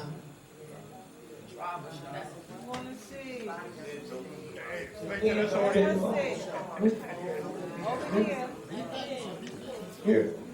See the shadow going behind the body? See the nose shadow coming forward? That's a dove picture. You look at it, that neck do not fit the body. That's America. That's America. They do whatever they want to do and get by with it. I know this in the New York Times, don't know. Washington Post, don't know. When you read the paper and listen to the news, just look for the crack in the fabric. So again, I'm always happy to come in. Y'all got a sweet spirit that comes up. Thank you, man.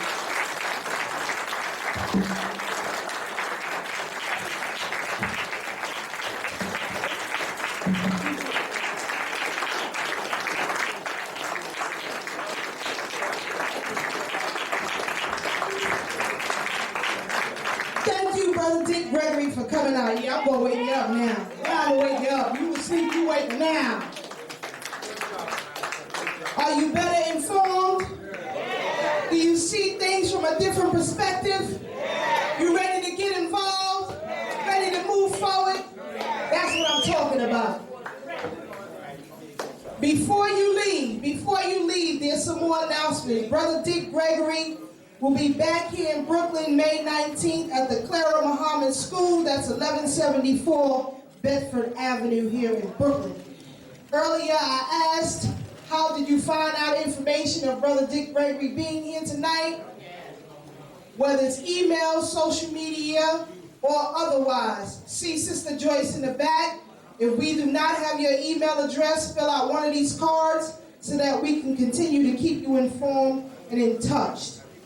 The Jezebel restaurant next door, as you come out to your left, it is open tonight. Brother Leon of Leon Production, the Players, Oldie But Goodies Disco, Saturday, June 15th. You may see Brother Leon in the back. He will be at the table. Next Wednesday, we will have Professor James Small. You are not going to want to miss that. Let us stand and hold hands. Let us stand and hold hands.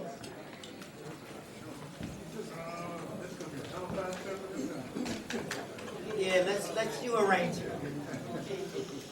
All circles around.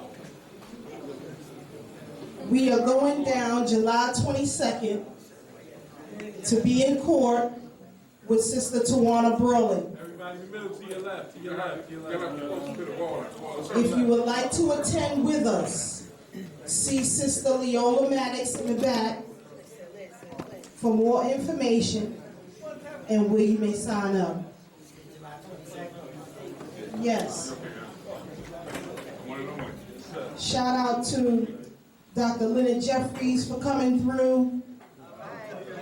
Brother Jawari Blake for coming through. Let's hold hands, brother. I know y'all can do that. Yeah, go hold on to it. I don't bite unless you make me. Shout out to Michael Grays of Community Cop. The best public affairs program we have. Check them out every Tuesday, 5 p.m. on mnn.org. Shout out to Sister Utrice Lee of Lead Stories. You can listen to her every day at Progressive News Radio at 1 p.m. Follow what Brother Dick Gregory is doing online. You have to get in touch, be involved, and engaged. We are an African people, robbed of our homeland, robbed of our names, our religion, our culture, our womanhood, our manhood, our selfhood, our nationhood, our self-respect. But we shall rise, never to fall again. Up, you mighty race, you can accomplish what you will. No justice, no peace. No justice, no peace. No justice,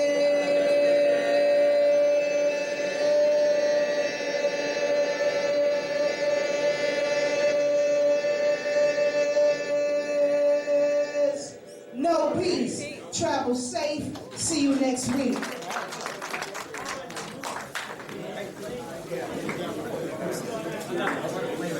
Fellas, I was trying to catch your eye.